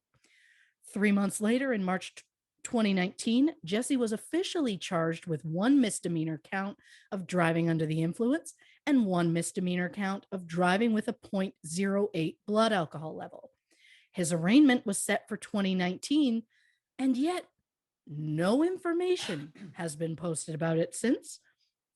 So unfortunately, I can't find the exact result, but I think we all know what that means. He probably got probation and a mandatory alcohol education program.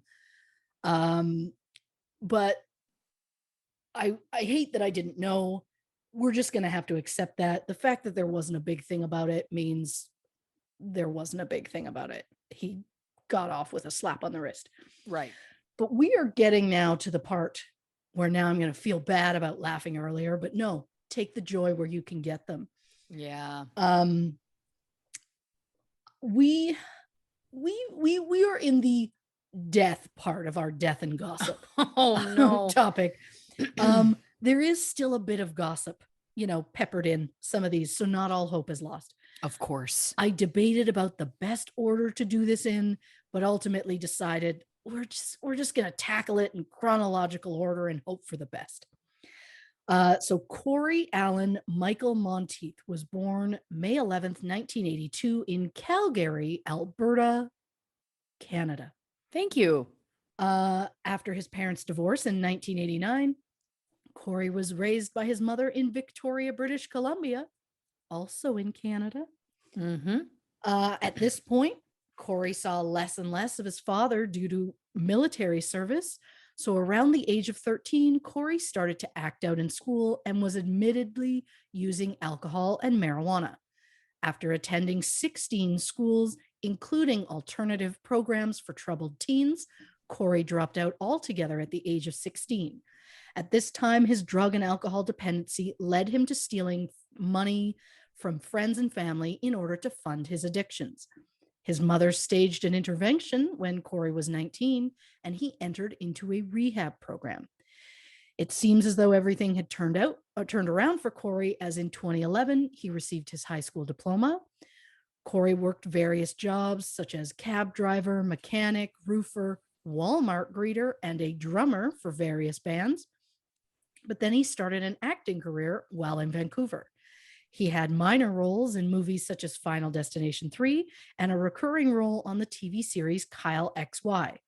Corey also made a guest appearance on shows such as Stargate Atlantis, Smallville, Flash Gordon, and Supernatural. Right, I remember.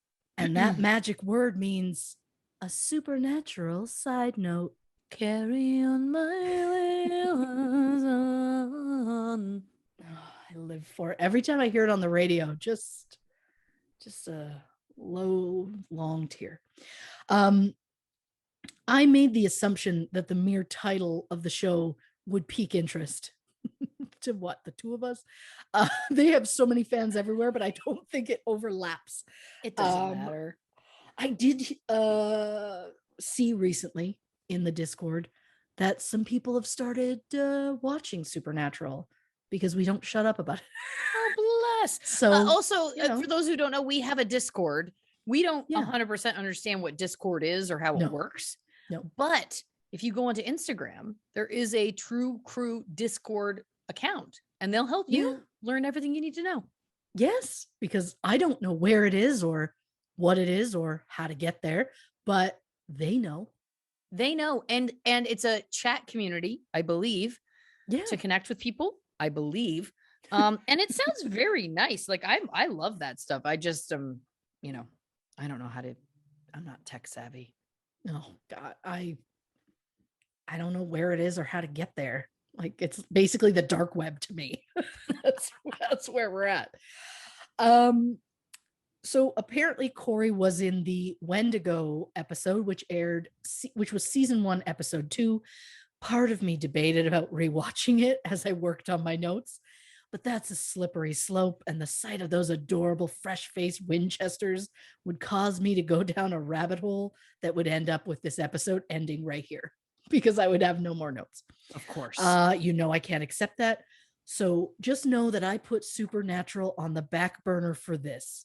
Although saying it out loud makes me feel guilty, which brings me to a point where I want to scream at myself for being too hard on myself, which feels counterproductive. Maybe I'll buy myself some fries tomorrow as a little apology. I hope so. I'm fairly certain that I'm losing it at this point. That's where I've lost it. I lost it a while ago, so don't worry about that. So when Glee was being cast, Corey's agent sent in a video of Corey drumming with some pencils and Tupperware containers. The video caught the eye of series creator Ryan Murphy, who noted that auditioning actors that had no theatrical experience were required to prove that they could sing and dance as well as act. So Corey submitted a second tape, this time singing Can't Fight This Feeling by REO Speedwagon. Then he auditioned at a mass audition in LA where he was told that his vocal skills were, quote, weak. Oh. But thankfully for Corey, he performed very well for one of the casting directors, who said that Corey captured the exact naive but not stupid sweetness that they were looking for, and Corey was cast in Glee as Finn Hudson, the star quarterback of William McKinley High School's football team.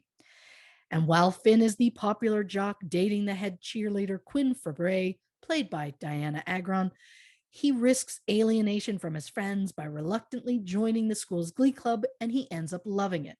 In 2011, Corey had an interview with Canada's boyfriend, George Stroumboulopoulos, where Corey opened up about his troubled past. He said he wanted to clear things about the public's perception of him, and that he wanted to provide hope to any teenagers who might be going through a similar experience, and to shed light on the way he got out of a difficult situation.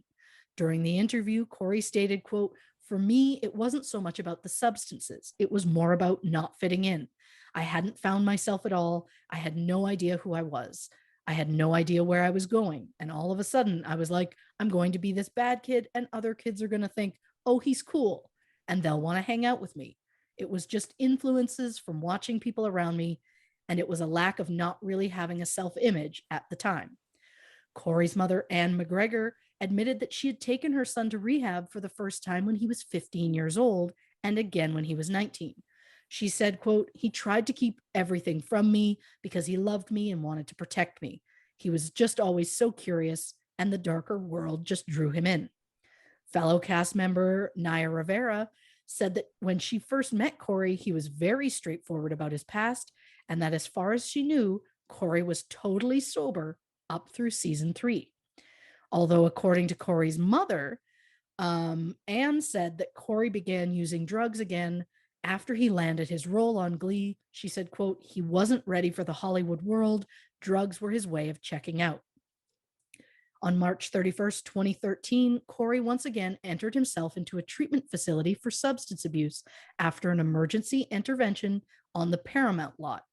Ryan Murphy, as well as various cast members and crew from the show, all pleaded with Corey to accompany doctors to the rehab facility. He was assured that his job would still be available for him once he returned, although he was written out of the last 2 episodes of season 4 to explain, because he was leaving. Right. So April 26th, 2013, it was reported that Corey had completed his treatment. And then July 2013, Corey went to spend some time in his hometown. So he checked into the Fairmont Pacific Rim Hotel in downtown Vancouver on July 6th with the intention of spending 7 nights. On Thursday, July 11th, he had dinner with his manager and the co-founder of Project Limelight Society, which is a nonprofit performing arts youth program that Corey was interested in working with. The co-founder said that Corey looked so good, so healthy. According to authorities, Corey and 3 unidentified people left his hotel room on the evening of Friday, July 12th. Later that night at 2:16 a.m., Corey was seen on camera returning to his room on the 21st floor at the Fairmont Hotel. As Corey was expected to check out the next day, when he failed to do so, hotel staff went to his room. Shortly after 12 p.m., hotel staff entered the locked room and found Corey unresponsive in a collapsed position on the floor. Emergency health services were notified and attended the scene, but resuscitation was not attempted as it was clear that Corey was dead. He was 31 years old. Near him on the table, hotel staff noted a spoon with drug residue, a hypodermic needle, 2 empty bottles of champagne, and multiple glasses. Time of death is estimated to be around 4 a.m. The preliminary autopsy report stated that Corey's death appeared to be accidental and that he died from a mixed drug toxicity. That consisted of heroin and alcohol. His blood alcohol level was 0.13. Oof. The cause of death was confirmed in the final autopsy report on October 2nd. It was noted that Corey had codeine and morphine in his system at the time of his death. The coroner stated that Corey had experienced intermittent periods of drug abuse and abstinence throughout his life, and that, quote, after a period of cessation from opioid drug use, a previously tolerated drug concentration level may become toxic and fatal. Basically saying Corey's most recent stint in rehab, combined with his attempt to stay clean, resulted in lowering his tolerance, and that after a period of time trying to do the same amount he would normally have done would have been too much for him.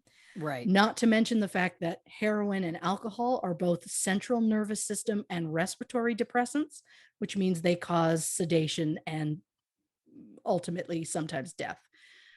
Following a private viewing by his family and his girlfriend, who at the time was fellow castmate Leah Michelle, Corey's body was cremated July 17th. A nosy side note. Please. Corey and Leah Michelle started dating in 2012 and had been together about a year when he died. In 2013, Leah got the last words they spoke to each other tattooed on her right rib cage. It says, "I love you more, and if you say so." There has been speculation that she had that tattoo covered up with a floral pattern after she got married to someone in 2019, because she wore a dress that kind of showed that spot and all you could see was like a flowery thing coming out. So it's speculated that she has since covered that. But April 12th, 2016, Leah posted a photo of a tattoo that she got in honor of Corey, a number 5 on her side, which was his jersey number on the show. Then in 2019, she showed off another small tattoo that said the name Finn on her upper left thigh, which was his character name on the show. She posted it as a tribute to Corey on the 6th anniversary of his death. And I know that it's not my business, and I know that people grieve in their own way. I just find it fascinating that Leah Michelle got married in March 2019 and got her 3rd tattoo memorial for Corey that same year. That is interesting. She claimed later that, she actually got that tattoo in 2011, which I find also interesting. So you got a tattoo for someone before you were even dating? Because that's interesting too. So I wonder if she just panicked and tried to say a different year and messed up the math. I don't know. So did she lie when she got it because she realized it might seem weird that she got a tattoo reminder of an ex-boyfriend on her body months after her wedding? Maybe. Did she in fact get it years ago and I'm just being a tattoo prude? Maybe. Leah Michelle and her current husband met in 2016, and a friend of Leah's said, quote, that Leah loves him because he's not an actor and has no desire to be in the spotlight. No desire to be in the spotlight, or no desire to outshine you. Again, I don't know this woman. I don't have to be hard on her, but that's where we're at. She rubs me the wrong way. I don't know what it is. That's just where we're at. She started dating this guy named Zandy in 2017. They got engaged 2018, married 2019, and had a child 2020. Oh. She seems happy, so, good for her. On July 20th, 2013, Ryan Murphy stated that the third episode of season 5 would be a tribute episode titled The Quarterback, which takes place 3 weeks after Finn's funeral. No cause of death was ever stated in the episode. And even if you didn't watch the show all the way up to that point, watching that episode is rough. Maybe it's just me because I tear up at almost anything. Or maybe it's because I'm a sucker for episodes of shows where you just know some of those tears are real. Which brings me to a very emotional example side note. Oh. The Golden Girls finale. Please. Will always stick with me. So, spoiler alert, I guess, look, the show ended in 1992. If I can't talk about it that way, you're fine. So, final episode. I think it happened the episode before. Doesn't matter. But in the final episode, final scene, Dorothy has gotten married to Leslie Nielsen, by the way. And she's moving out of the house that the 4 women have shared for the past 7 years. In the final scene, the women are getting really emotional, and Dorothy's at the door and is like, I'm going to go. And then she breaks and she cries, and that's a real cry. And she says, quote, "You'll always be my sisters." And I know that she was talking to them more as women and not as actors. And I just want to lay on the floor of a dark room and sob until the end of time. And I wanted to make sure I got the quote right. So I did find that clip on YouTube today and full sobbed, like watching them just openly cry about it. And like, it's just, what a beautiful thing. Yeah. What a beautiful thing. And if this was me spoiling the end of Golden Girls for you, kudos to you for watching Golden Girls at this point. It's a lovely show, and it's the greatest. Yeah. I can't get enough. But yeah, if a character cries on TV, like the what was I don't remember the full name. It was a really long name. It was like 10 Rules for Dating My Daughter. Oh yes. When John Ritter died. Oh. And his family were just such a mess. And I'm like, yeah, I understand that actors can cry and do that sort of thing, but I also get when I like when it comes out a little bit, because then I like it raw. Maybe I like it raw. She likes it raw. Maybe she likes it raw. She does, especially when it involves B. Arthur, apparently. Hey, I get that. Yeah, I love her. So from what I can tell, Corey Monteith was the first person associated with Glee that died young. But there was an assistant director on the show named Jim Fuller, who died in his sleep on September 14th, 2013, like 2 months after Corey's death. Jim was only 41 years old. Interesting. Prior to his work on Glee, Jim also worked as an assistant director on Monk, Weeds, Numbers, and It's Always Sunny in Philadelphia. An autopsy confirmed that Jim's cause of death was heart failure. The show paid tribute to Jim in an episode in season 4 when a couple is working on the seating chart for their wedding, and one of the names on the seats was Jim Fuller. And I thought that was really lovely. And less than 5 months after Jim's death, Glee would lose another crew member. On February 9th, 2014, production assistant Nancy Motes was found dead in her bathtub, surrounded by non-prescription and prescription medications. Nancy had drowned. She was 37 years old. Nancy's death was ruled suicide based on the mixture of pills that were found at the scene, as well as the suicide note that was left behind. It was split into 3 sections. One was addressed to her fiance, John Dilbeck. One was addressed to her family, and one was addressed to just everyone. Under California law, the LA County coroner is only obliged to give the pages to the person to whom they are addressed. Really? So we don't know what was written in the letter to her family because they've never made it public. But the other 2 notes have been made public. In the note to everyone, Nancy states that she has suffered from depression and addiction all of her life, and that she bursts into tears every morning because she wakes up. In her note to her fiance, she praises him as the one true love of her life, and that, quote, if anything happens to me, John gets whatever he wants of my possessions, including their dog. She then wrote, quote, my mother and so-called siblings get nothing except the memory that they're the ones who drove me into the deepest depression I've ever been in. Whoa. So who's the so-called sibling that Nancy is referring to? Oh, well, that would probably be Nancy's half-sister, Academy Award-winning actress Julia Roberts. Whoa! Yeah. Holy shit. The letter alleges that Nancy suffered years of emotional abuse at the hands of her sister, saying that she was cruel. In tweets that were posted before she died, Nancy said, quote, just so you all know, America's sweetheart is a bitch. Ha! Allegedly. Wow. Allegedly. Another tweet stated, quote, my own family has abandoned me.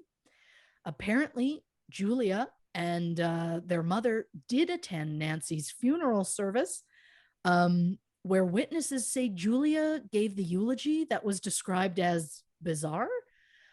Julia allegedly, because again, I'm just going based off of something, somebody was there, or they claim to have been there, said, quote, Nancy's gone and not coming back. Oh. And that she wanted to wring her sister's neck, quote, because she didn't wait to see the joy that comes with mourning. What? That's a weird thing to say. It's a weird thing to say. Unfortunately, Nancy's notes were handwritten and not witnessed by anyone, so her fiance John has been in a bitter legal battle with Julia and the mother for control over Nancy's estate, which just all feels so tragic. And Nancy is another name I would like to add to the hug smugglers blanket list. Yes, please. Which, just so you know, is very fun to say. Yeah. Hug smugglers. I really do like that. It's also just so shocking to me that in the span of 7 months, 3 people from the same production all died under the age of 40. And if that seems hard to believe, a 4th death occurred just 3 days before the 1st anniversary of Corey Monteith's death. Becca Tobin, who played Kitty Wilde on the show, was dating a nightclub owner named Matt Bendick. On July 10th, 2014, while on a business trip to Philadelphia, a maid at the Hotel Monaco found Matt's unresponsive body lying face down on the bed. There was no evidence that he had committed suicide. There were no drugs, medication, or weapons found at the scene. He was pronounced dead at 1:17 p.m. He was 35 years old. Wow. The night before his death, he and Becca had gone out with friends. Becca was of course devastated and said that she had hoped to marry Matt and have children with him someday. Matt's family believed his cause of death was a heart attack caused by stress, as Matt was a workaholic. He was in Philadelphia at the time trying to expand his business. He owned and ran numerous clubs, including one of West Hollywood's hottest night spots, DBA. I would, of course, even if I lived there, would not. Yeah, I don't know that one. No. As well as the Avertine restaurant and the AV nightclub. Apparently, the AV nightclub is said to be one of the toughest venues to get into, as it has famous patrons such as Neo, Leonardo DiCaprio, and Chris Brown. Although if Chris Brown and Neo are getting in there, it can't be that hard. Ooh, don't come for me. I like the shade. I don't know what's going on. So Matt got his start in the party scene in 1997 when just at just 14, he got in with a group of high school seniors who organized weekly parties in a shuttered church in Hollywood. He spent the rest of the school year cleaning up after all of their parties. At the end of the year, the seniors graduated, so they offered to sell Matt their business for a few $100s. He bought their party list, the contract to the church rental, some DJ equipment and speakers, and then continued to organize parties for teenagers 4 years older than him. By his sophomore year, he was raking in tens of thousands of dollars throwing parties for students. That same year, he was approached by Whiskey A Go-Go on the Sunset Strip to take over promoting their Monday night all ages show. He was only 15 at the time. Wow. After graduating, he spent 4 years at the Cornell University School of Hotel Administration, while also putting on parties at a string of exclusive clubs in New York and Los Angeles. Matt's preliminary autopsy did not establish a clear cause of death, but it was publicly stated that there was no evidence of trauma. So as of now, his death is being listed as likely a heart attack, which is terrifying that he was that young and that an autopsy was like, wow, yeah, there's nothing. I guess we'll say heart attack. You're right. He was stressed. That was probably it. Like, I have so many more questions that I'll never get answers. But some slightly uplifting news in all of this. Becca Tobin did find love. She got engaged in May 2016, married December 2016 in a private ceremony, which was officiated by her Glee castmate, Jane Lynch. Oh, which is so beautiful. That's nice. But remember, folks, we're in the death kind of section of this episode. So I may have just given you positive news. But I'm now just as quickly going to take you back down to the more tragic stuff. And I'm going to give a trigger warning for just the whole section that I'm going to talk about, because there's a lot of things in this particular section. And I can't spend the whole time saying trigger warning. So just know, probably the next 20 minutes, just be careful. So Mark Wayne Salling was born August 17th, 1982. He grew up in Texas before studying music in Los Angeles. He played piano, guitar, and drums, which again is impressive to me. In 2008, he released an album called Smoke Signals under his own label, Jericho Records. And in 2010, he released his second album, Pipe Dreams, under another label of his, Pipe Dream Records. He had a few minor roles, including one in the film Children of the Corn 4: The Reckoning, and a part on an episode of the original Walker, Texas Ranger, before landing his role as Noah Puck Puckerman on Glee. Apparently, for a few years early on in the show, Mark dated fellow castmate Naya Rivera, but then during a trip, it got back to Naya that Mark had slept with someone else. So she had a friend help her buy dog food, bottles of Coke, eggs, and birdseed, and they proceeded to dump it all over Mark's car. Mark didn't arrive home for a few more days, so when he returned, the car was just more of a sludge that had been baked onto his car. Someone leaked the story to the press, and there were headlines like, Glee's Naya Rivera keyed Mark Salling's Lexus in a jealous fit. But according to Naya's memoir, there were no keys involved, and he, quote, definitely didn't have a Lexus. Apparently, Naya never admitted to Mark that it was her, but he knew the people who owned the store where she bought all of the stuff. They showed him security camera footage of her buying everything, so he knew it was her, but they never spoke about it, and somehow they got back together. Wow. They broke up later on, again for good, but still, I'm okay. With where there's passion, there's passion. Sure. Then another girl entered Mark's life in January 2013. One of his ex-girlfriends filed a lawsuit against Mark, accusing him of sexual battery and forcing her to have sex without a condom.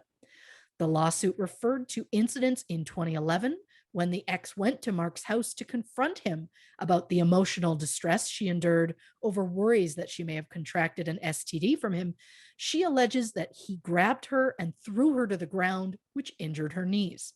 Ooh. Mark's lawyers, of course, denied the whole thing and referred to the ex-girlfriend as, quote, the textbook case of a disgruntled girl looking to cash in on a TV star's success. In March 2015, Mark settled the case out of court by agreeing to pay his accuser more than $2.7 million when she agreed to drop her sexual battery charge. Mark also admitted he was responsible for the injuries that his ex suffered by causing her to fall. Following a tip from one of Mark's other ex-girlfriends, in December 2015, Mark was arrested at his Los Angeles home on suspicion of possessing child pornography. Ooh. He was released on $20,000 bail. Police then executed a search warrant. And I'm going to say this slowly because it took me multiple times reading it before I really comprehended. They found more than 50,000 images of child pornography, which had been downloaded between April and December of 2015. The images were found on Mark's personal computer, and another 4,000 images and 160 videos were discovered on a separate flash drive. And I'm just going to, just a quick pin, just a heads up. If anybody feels they want to look further into that part of his life, be careful. There are very, very detailed documents from court that don't show the photos, obviously, but describe them in very graphic detail. And once you are glancing through something and you come across something and you don't realize what you're reading and then it's too late, it's horrifying. So May 27th, 2016, Mark was officially charged with receiving and possessing child pornography. And on September 30th, 2017, he pleaded guilty to possession of child pornography involving a prepubescent minor. The guilty plea was formalized on December 18th, 2017, where Mark agreed to a plea deal in which he would plead guilty in exchange for a reduced sentence. Sentencing was scheduled for March 7th, 2018. He was facing between 4 and 7 years in prison, and after serving his sentence, would have to register as a sex offender and enter into a treatment program. Mark was placed under house arrest and forced to wear a tracking device. On January 29th, 2018, Mark was seen on a security camera at a convenience store around 12:40 p.m. He bought a pack of Marlboro Light cigarettes and a 2-liter bottle of Sprite. The clerk said that Mark didn't say much, but he seemed agitated and that seemed like he was on a different planet. On the night of January 29th, Mark was in the living room watching TV with his father around 11:30 p.m. When his mother woke around midnight, she discovered that both Mark and his vehicle were missing. The tracking device that Mark had been forced to wear was found discarded down the street. Around 3 a.m., Mark's family filed a missing persons report stating that he had a history of depression since his conviction in 2017. I said I wasn't going to, but another trigger warning. Mark's family said that he had tried to commit suicide several times in the past, including an incident in 2017 where he tried to slit his own wrists. Mark's roommate found him and called 911. His roommate was credited with saving Mark's life. Mark then spent a month in the hospital. And around 10 a.m. on January 30th, 2018, Mark's body was found kneeling on the ground near a tree on the banks of the LA River near his home in Sunland. A nylon rope was wrapped around his neck. He was pronounced dead at the scene. He was 35 years old. The California prison system came under fire recently for a shockingly high rate of deaths for child molesters at the hands of other prisoners. And maybe that was something that Mark feared, or maybe it had something to do with the fact that Mark was meant to meet his probation officer the very same day. Cause of death was ruled asphyxia by hanging, and the manner of death was deemed to be suicide. The autopsy showed that Mark's blood alcohol level was 0.09, which is above the 0.08 legal limit for driving, but no drugs were found in his system. There was also no evidence of any other trauma found. In February 2018, the child pornography case against Mark was officially dismissed. However, that plea deal that Mark had worked out in advance, in it, he'd offered to pay $50,000 restitution to the victims. But since he died before he was officially sentenced, the judge lost the power to order him or his estate to actually pay. And they aren't the only ones who aren't going to get the money that they were promised. Remember when Mark agreed to pay $2.7 million to his ex-girlfriend as long as she willingly dropped the sexual battery suit? Well, he didn't get around to paying her, so now she's trying to take his estate to court in an attempt to get the money. Good luck to her. Don't know if that's going to work out. Yeah. And that, dear listeners, brings us to our final Glee tragedy. Naya Marie Rivera was born January 12th, 1987. Her mother got her an agent before Naya could even walk. And in 1987, 7-month-old Naya made her TV debut crawling across the floor in a Kmart commercial. Naya went on to book print ads for Oshkosh, Cabbage Patch, and Barbie. Naya later referred to herself as, quote, Mattel's go-to ethnic girl, which made me laugh. At the age of 5, Naya booked her first TV role in the CBS sitcom The Royal Family. Less than a month after the show premiered, lead actor Red Fox suffered a heart attack and was rushed to a local hospital where he was resuscitated. Unfortunately, a few hours later, he would be pronounced dead. Naya was on set when Red collapsed. Can you even imagine? No. Without Red, Royal Family was canceled, and Naya moved on to a guest spot on The Fresh Prince of Bel-Air and then to a recurring role on Family Matters. Naya said that around this time, she started receiving fan letters from male prisoners, which is so beyond gross. Reading Naya's book taught me a lot, but taught me about a Coogan account. Apparently, there is a California child actors bill, which requires 15% of a child actor's earnings get put into a trust, which is often called a Coogan account, which brings me to a namesake side note. The Coogan account is named for Jackie Coogan, a child star in the 1920s who earned millions of dollars over his career. And when he turned 18, that's the time he found out that his parents had spent it all. Oh. And while I think this whole idea is a great idea, I can't help but think 15% feels pretty low, doesn't it? Yeah. I mean, I tip more than that, Yeah. And I get that maybe it's a case of a parent has uprooted their lives and they're the ones, their whole career is basically taking the kid to and from auditions and all that kind of stuff, and they're using this money to live off of. I get that, but I also think that amount should be closer to 50%.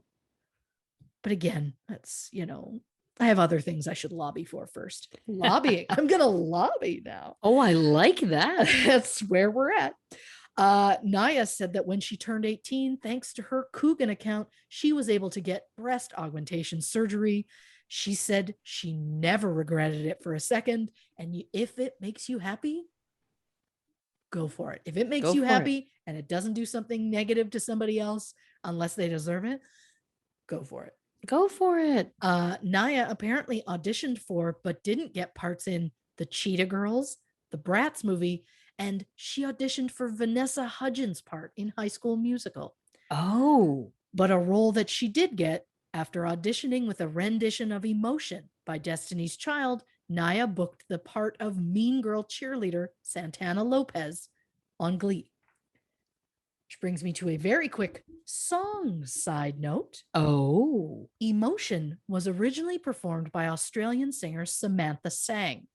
It reached number 3 on the Billboard Hot 100 chart in 1978, but the song was written by Barry and Robin Gibb, better known as 2/3 of the Bee Gees. Thank you very much. Bee Gees also recorded a version of the song in 1994 before Destiny's Child covered it in 2001. Spice Girl Emma Bunton covered the song in 2019. Huh.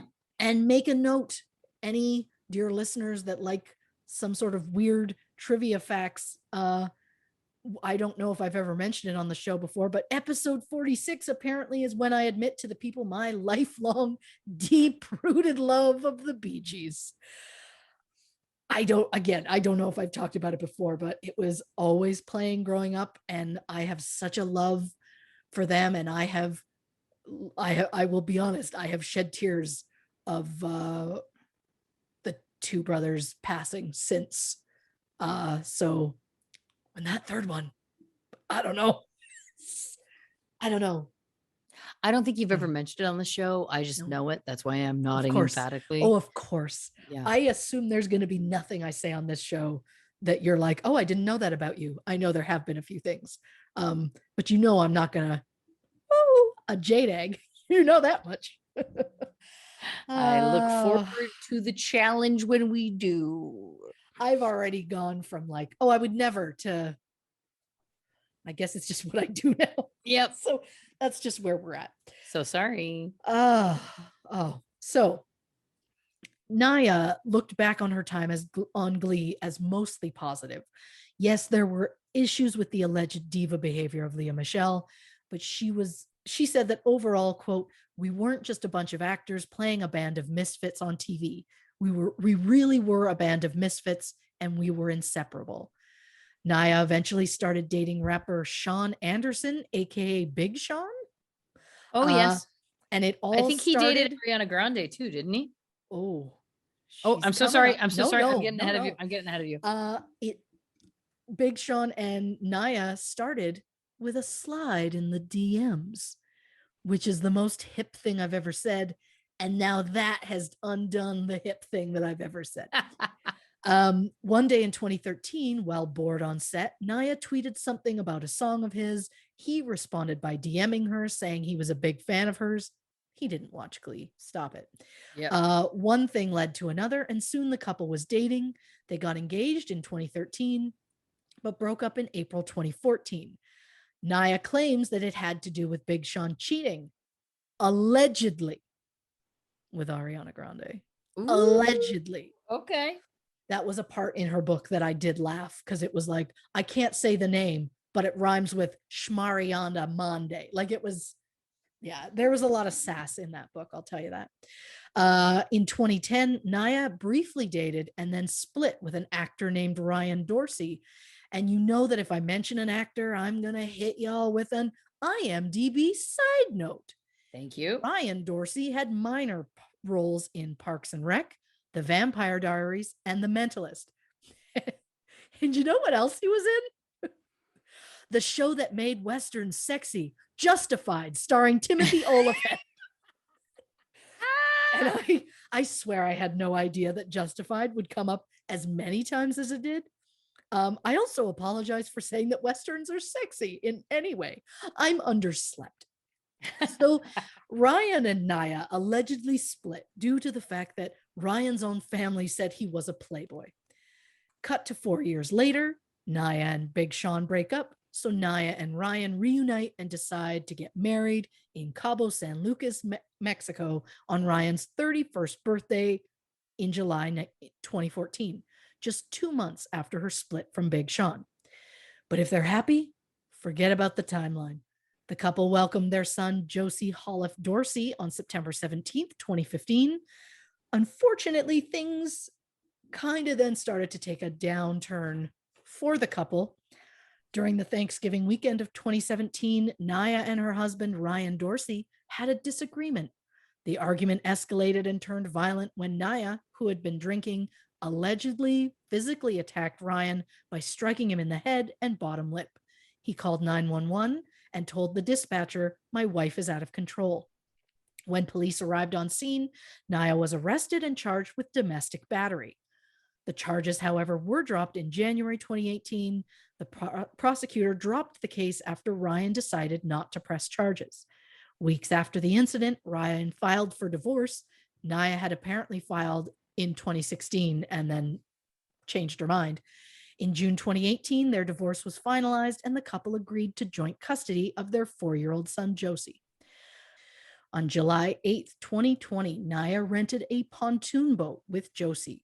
Naya posted a photo on Instagram of her and her son with the caption, "Just the two of us." 3 hours later, when the boat wasn't returned on time, the leasing agent went searching for it, only to find the boat with Josie asleep on board. He was unharmed, but Naya was nowhere to be found. Josie later told authorities they were swimming together and that he made it back to the boat, but his mother did not. He told police that he had seen his mother disappear beneath the water, which is one of the more heart-wrenching things that I think I've ever heard. While Josie was wearing a life vest, Naya's vest was left on board. Local authorities launched a massive search and recovery operation, which included side scanning sonar, divers, sniffer dogs, helicopters, and remote operated submarine vehicles equipped with cameras. On July 13th, 6 days after the search began, Naya's body was found. She was 33. Police announced that there was no indication of foul play or that Naya had taken her own life. Her death was determined to be an accidental drowning. But can we just talk about the fact that she was found on the exact 7-year anniversary of Corey Monteith's death? What are the odds of that? It's wild. Yeah, I think that's why everyone is like, oh, there is something there, because the timing is just something else. Ryan Dorsey filed a wrongful death suit on behalf of Naya's estate against the Ventura County authorities and Parks Management Company, who rented the boat to Naya. The suit alleges that swimmers were not adequately warned about the risks of swimming there, as there were no warning signs alerting swimmers to potentially dangerous conditions, such as strong currents, low visibility, and changing water depths. It also alleges that the boat that Naya rented was not equipped with a safety accessible ladder, adequate rope, an anchor, a radio, or any security mechanisms to prevent swimmers from being separated from their boats. The suit also claims that the boat did not have any flotation devices. And the whole situation is not only tragic because she was so young, but because her son witnessed it. I can't even begin to imagine what was going on in his mind watching her, but also realizing she's going under, like how terrified he was, probably just sitting there looking around. It's like he can't get back in the water. What's he going to do? And then the fear she must have felt seeing her son and knowing she's going down and being like, and then he's just left there. Especially when Naya had said in her book, quote, "Josie is my greatest success. I will never do any better than him." When the idea of a Glee episode was first brought up, I thought, there's only the 3. I don't think we'll be able to do for 3 hours because that's just our thing. That's just what we do now. Yeah. And then I started to Google, and next thing I know, there's over 10. And that was the moment I started to push for this episode. And when I say push, I mean, I casually mentioned it and Lauren just said yes, because she spoils me and gives me whatever I want. She's like the cool parent if my parents had divorced and I choose to go with her because she is like, "It's Saturday morning. You want ice cream?" And I'm like, "What? Dad never lets me have ice cream." And she's like, "Well, you can have ice cream here whenever you want." And then I just live with Mom all the time. Mm-hmm. Who are you kidding? I would choose you all the time anyway. Of course. And when Glee first aired, I was watching it every week when it came out. I was really taken with it. I'm a sucker for a musical mashup. And if I find a video on YouTube that claims to be the best compilation of Glee performances, I'm going to watch it every time. They always claim to be the best, and they're always like half an hour, and there goes my day. And I will admit, yes, I did quit watching the show a few seasons in. Life got busy, and honestly, the show didn't stay the same caliber. Don't come for me. Even the majority of the cast has said the death of Corey Monteith was the beginning of the end of the series. And honestly, I didn't have a ton of time this week to do my notes. So I don't have a nice write-up that ends it beautifully, that segues beautifully to us discussing our thoughts and theories. All I have to say is this: One of my favorite performances has always been Naya Rivera's character Santana singing Valerie by Amy Winehouse. I also love the dresses that they're wearing in that performance. And for those who want to know but are too afraid to ask, Blanche's favorites were Corey Monteith, Harry Shum Jr., and Cord Overstreet. Reporting for True Crime and Cocktails, I'm a shell of a human. You did great. That's where she's at. It's where she's at. Listen, I have a few things to say. First of all, fabulous work as always. Second of all, here's the interesting thing to think about. Okay, I shouldn't preface this by saying lots of shows run for 6 seasons, because nowadays lots of shows don't run for 6 seasons. Right. However, in the grand scheme of television history, yeah, there is a rich amount of television shows that run for 6 seasons. It is rare to hear about a show that has this much drama surrounding it. And I use the term drama. I'm not trying to be glib. I'm just using that for lack of a better term, because this show, again, the scandals, the deaths, the legal troubles, the marriage troubles, all of the above. It's like, certainly a show could have a couple of those things and fly under the radar. Of course, that's true. Deaths of cast members, deaths of even crew members, no way. If you are on a show that is of note in any way and you very sadly lose a crew member, there's absolutely no way that is going under the radar. No way, no how. It's just not. In terms of my experience working in this industry. So I offer that just because I know people could walk away from this going like, oh yeah, but is that many deaths really that big a deal? It is. I can't stress this enough. Now, again, not to bring it back to myself to sound like a narcissist, I'm not. I have ADHD. We bring things back to our own experiences to try and help to show you that I understand what you're experiencing. I'm learning. I've done this my whole life, but I'm learning about it now. But the point is that I will offer. I was on a show for 6 years. Yes. And in those 6 years, we did very sadly lose a castmate who was Linda Porter, who played Myrtle, who was hilarious and fantastic and phenomenal. But that is where it ends. I don't know of any other deaths, and I would know. I don't know of any other public legal marriage scandals, anything else under that umbrella. Now, I recognize that our show has only been off the air for around a year, less than a year. I get that, but I use that as an example only to really illustrate that this show has so much surrounding it. And I get that it was very big. I get that it was, a phenomenon, a juggernaut, whatever word you want to use. But it really does feel so interesting to me that there was especially so much death surrounding it. It's, first of all, extremely sad.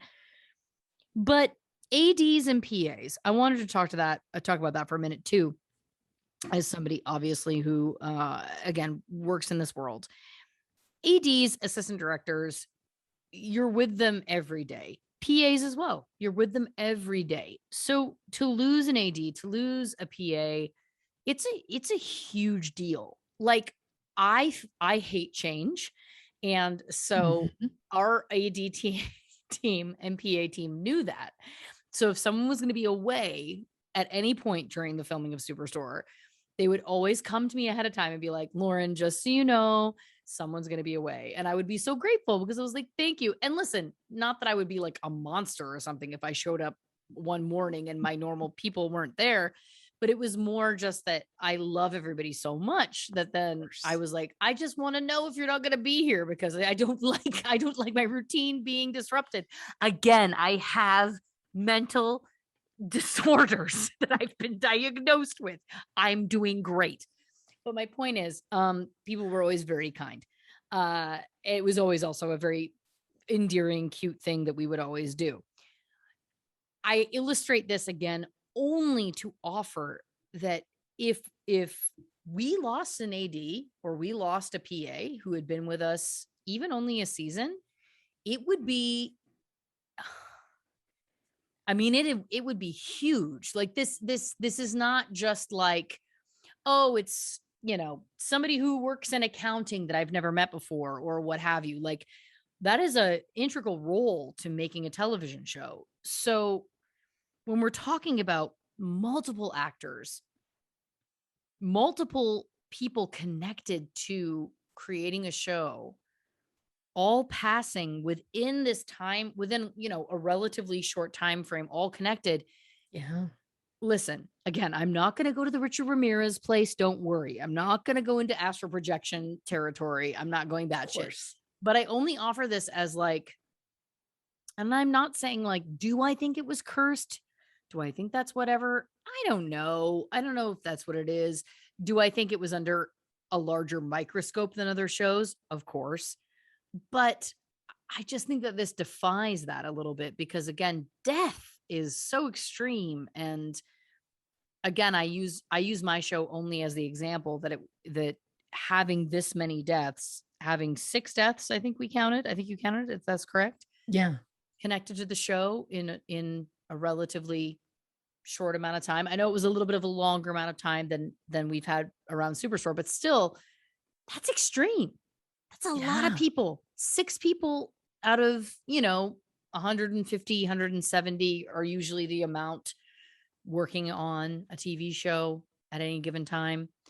It just feels so significant. And it's all so fascinating and sad because it's all so different.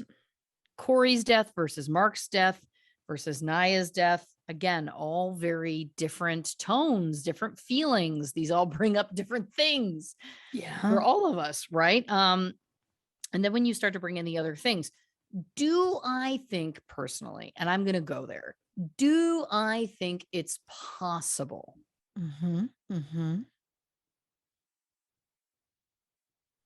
someone saw someone else becoming successful and wanted to call upon the dark arts? I don't think that's impossible. Suggesting someone on the show who was being outshone or someone outside of the show? I am suggesting someone outside of the show. Oh, well, now I'm like, crap. Well, what shows were starting around? I don't even think that we could necessarily ever start to break it down. But this was Ryan Murphy's first big thing, right? Yeah. Again, I'm speculating. I'm making a complete, I'm pulling this out of nowhere. But let's just say Ryan Murphy, who had been around the block, he wasn't 18 when he created this show. He had lived a life at this point. Potentially there would be people who would be jealous. There would be people who would be, whatever, upset, blah, blah, blah, whatever, that he was having this opportunity. Which is unfortunate and more of course, a reflection on that person than his success. But what I'm saying is it possible in the grand scheme of anything being possible? And I know I said I wasn't going to go batshit, but here I am. Is it possible in the grand scheme of anything being possible? Is it possible that somebody could have put a hex, cast a spell, those kinds of things? Now, I understand you have to believe in those things in order for you to go down this road with me. I believe that those things are true? I believe that they could be true.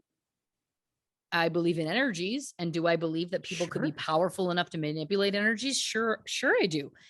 Because what would make sense to me is somebody who's like jealous, for example, again, I'm choosing this randomly, but for example, of Ryan Murphy's success. And they're like, oh, I'm so pissed that this person has this success. I'm going to cast a spell or I'm going to put a hex or whatever. But then it blows up in that person's face. And what ends up happening is, right, like a Twilight Zone episode where it's like, you just don't want the show to succeed, but then the show succeeds anyway. And what ends up happening is, of course, this domino effect of this wildfire of destruction and death and terrible things. And does this other person who is out there, and if you're listening, you know I'm talking to you, do they hold great regret? But you know what I'm saying? Listen, we're talking about in a world where any theory could ever be possible. Well, right? I'm gonna take it a step. What if it's someone who auditioned for the show and didn't get it and feels snubbed by not getting in? And I'm going to take that a step further and say, stage mom, stage dad. Oh, a stage mom?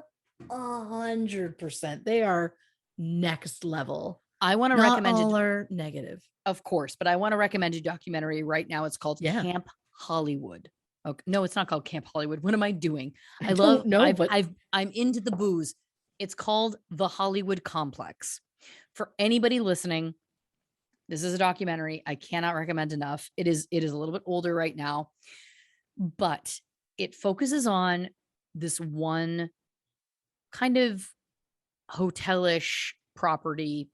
Some would say apartment complex, short-term, long-term rentals in LA, that primarily caters to families who bring their kids for pilot season. Pilot season, of course, being traditionally when you audition for TV shows. Now, right, again, currently 2021, things are a little bit different. It's neither here nor there. The documentary is still very compelling because you get to meet these children, meet their parents, who are the people that uprooted their lives to help their children follow these dreams. Are these children who have these dreams, or are these parents who have these dreams? Spencer and I literally watched it twice within a couple of weeks, and I had already watched it probably 4 or 5 times in my life prior to that. There are characters in it that are just delicious. I can't stress this enough. It is such a good watch. If you can find it, it's hard to find. I think it's on Apple TV. But anyway, long story short, my point being is, when you get to kind of get immersed into this world and see how, and I say this with love, how some families will sacrifice anything and everything to try and get their children ahead. And I'm speaking about this because Glee was, of course, dealing with teens when casting. And of course, you know, Corey, for example, had to go to like a giant casting and stuff like that. When you're dealing with that, emotions are running high. These families in this documentary I'm referring to, they're spending tens of thousands of dollars to try and live in LA and get their kids to auditions. And the pressure is so immense. Could I see somebody turning to the dark arts, turning to a witch? I know it sounds cuckoo bananas batshit, but what I'm saying is I honestly could. And do I think that then again, like I've previously stated, it could blow up in that person's face where they're like, oh my gosh, the show didn't fail, but we've had 6 deaths connected with that show and all of this other chaos, all of this drama, all of these terrible things. I'm just saying it would not shock me. First of all, as a Hufflepuff, which I don't think I've used yet. Yeah. Nothing gives me as much joy than to hear you use the term the dark arts. Thank you. That gives me life. Look, you always have a gift for think outside the box. Have I seen enough Supernatural that I'm like, oh, there's a hex bag? I mean, you never know. There is something about energies and you can feel it. I love that no example is coming to my mind, but if you're in a moment and you have that moment where you just don't feel right and something's not right, you trust your gut. It's your gut instinct, but yes, you feel a shift in energy because there is something and I don't know what it is. So I totally believe that there's something about energies, and who knows? I mean, I don't know. It's just, again, I'm happy to hear you say that it's weird because yes, this is a lot of things. It's a lot of stuff to have happen to people like all in one. But now what's happened is it's given me this disgusting goal of like, well, what's another show I can find this on? Like, what's my problem? I love that. I love that so much. Can't be stopped. And I mean, the other thing too, I'm going to offer one more thing, and then I know we need to wrap it up. I'm going to offer one more thing. Sure. And I only say this, and I hope no one quotes me on it because I'm into the drink. But because it's so sad, and I don't want to be glib when I talk about people losing their lives. I'm not being that. No. I do personally believe in negative energies and dark energies legitimately. Again, if you haven't listened to the Elisa Lam episode of this show, I refer people back to that one all the time because I'm like, trust me, if you think that I'm being like glib or flippant, I'm not. No. I do truly believe that demons and powers and evil, I believe that all that stuff exists. Here's another thing. I throw this out as a theory. I'm not putting any energy behind it myself. However, what if Ryan Murphy had to sign a deal? Crossroad Demon. I mean, in their first season, Golden Globe, SAG Award. I mean, right? Because guess who's continued to be successful with everything he touches since? Him. Oh my God. Has there been anything on any of his other shows? I don't think so.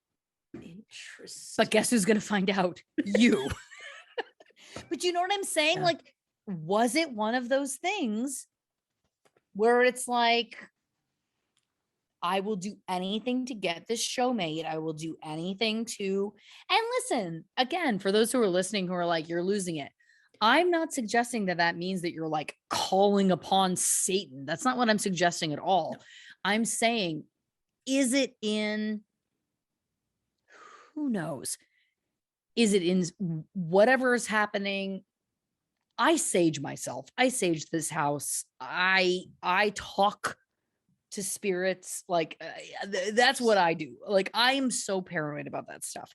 Is it possible to me that somebody who was extremely ambitious, that had these grand, huge, amazing plans could inadvertently invite in a negativity that could allow you to reach the highest of highs, but at a huge cost? I do believe that's true. I believe that's completely possible. Sure. The only question that I have for you, please. Like, is it literally just sage? Is it sage mixed with other stuff? Do you like put this together yourself? Do you have someone come and do it? Do you have a sage person? I guess that's. I have not hired someone to sage. I have only ever purchased sage bundles that have been pre-made. Oh, okay. Okay. But can I tell you a very quick thing before we go? I'm not going to name the person by name. However, you will know who I'm talking about. Mm. If I have ever shared a space with another person. Sure. Never a woman. A romantic person who it doesn't work out with. Of course. I will purchase sage bundles and I will sage the house. I will purchase other candles, etc. It's a much longer story I can get into if people want me to. I can make YouTube videos or whatever. We can get into that, but whatever. Here is what I will say. Yeah. I went through a particularly bad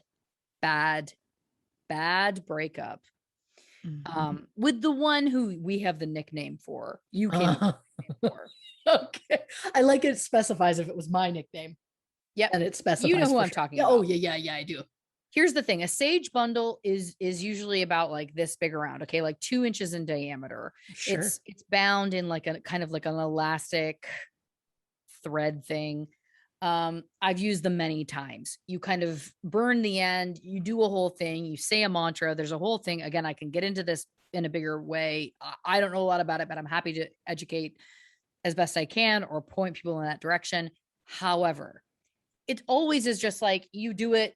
In my experience, you do it until it's done. Like you light it and then it kind of smokes and you do it. You go around the whole house until it's done. Sure. When I was doing it after that person, I was going around the house. I was going around the house as I've done a million times in other places, in that place as well. Never had an issue. I started to go over his side of the bed and it went out. Went out. Completely went out. Like extinguished.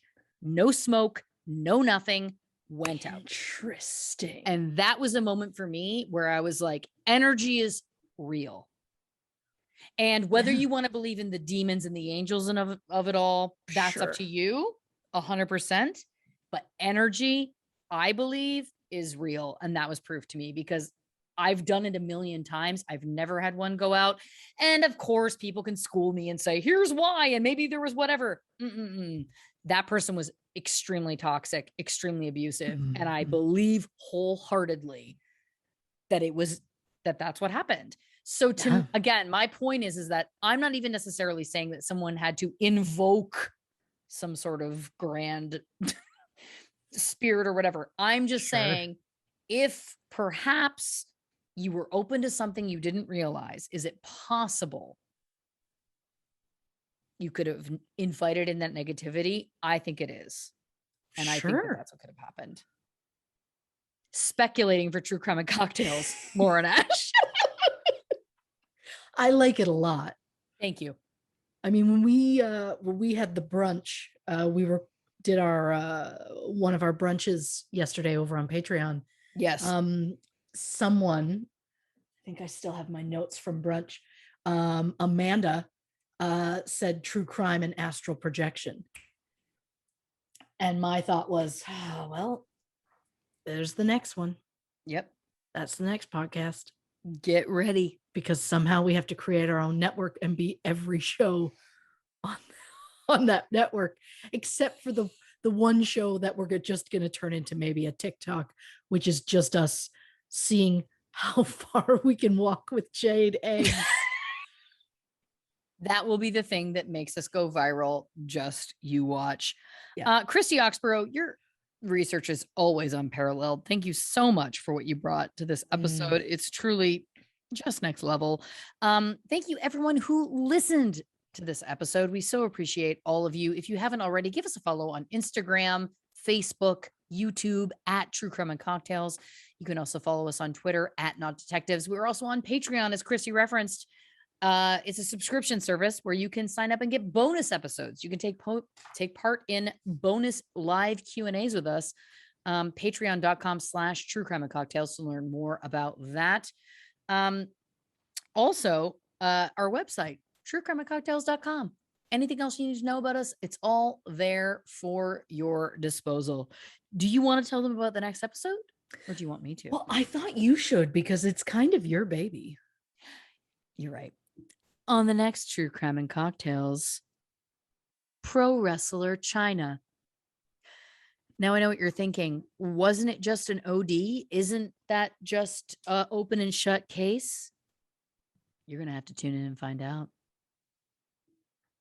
Do you want to say goodnight to the people? Good night, people. Good night, everybody.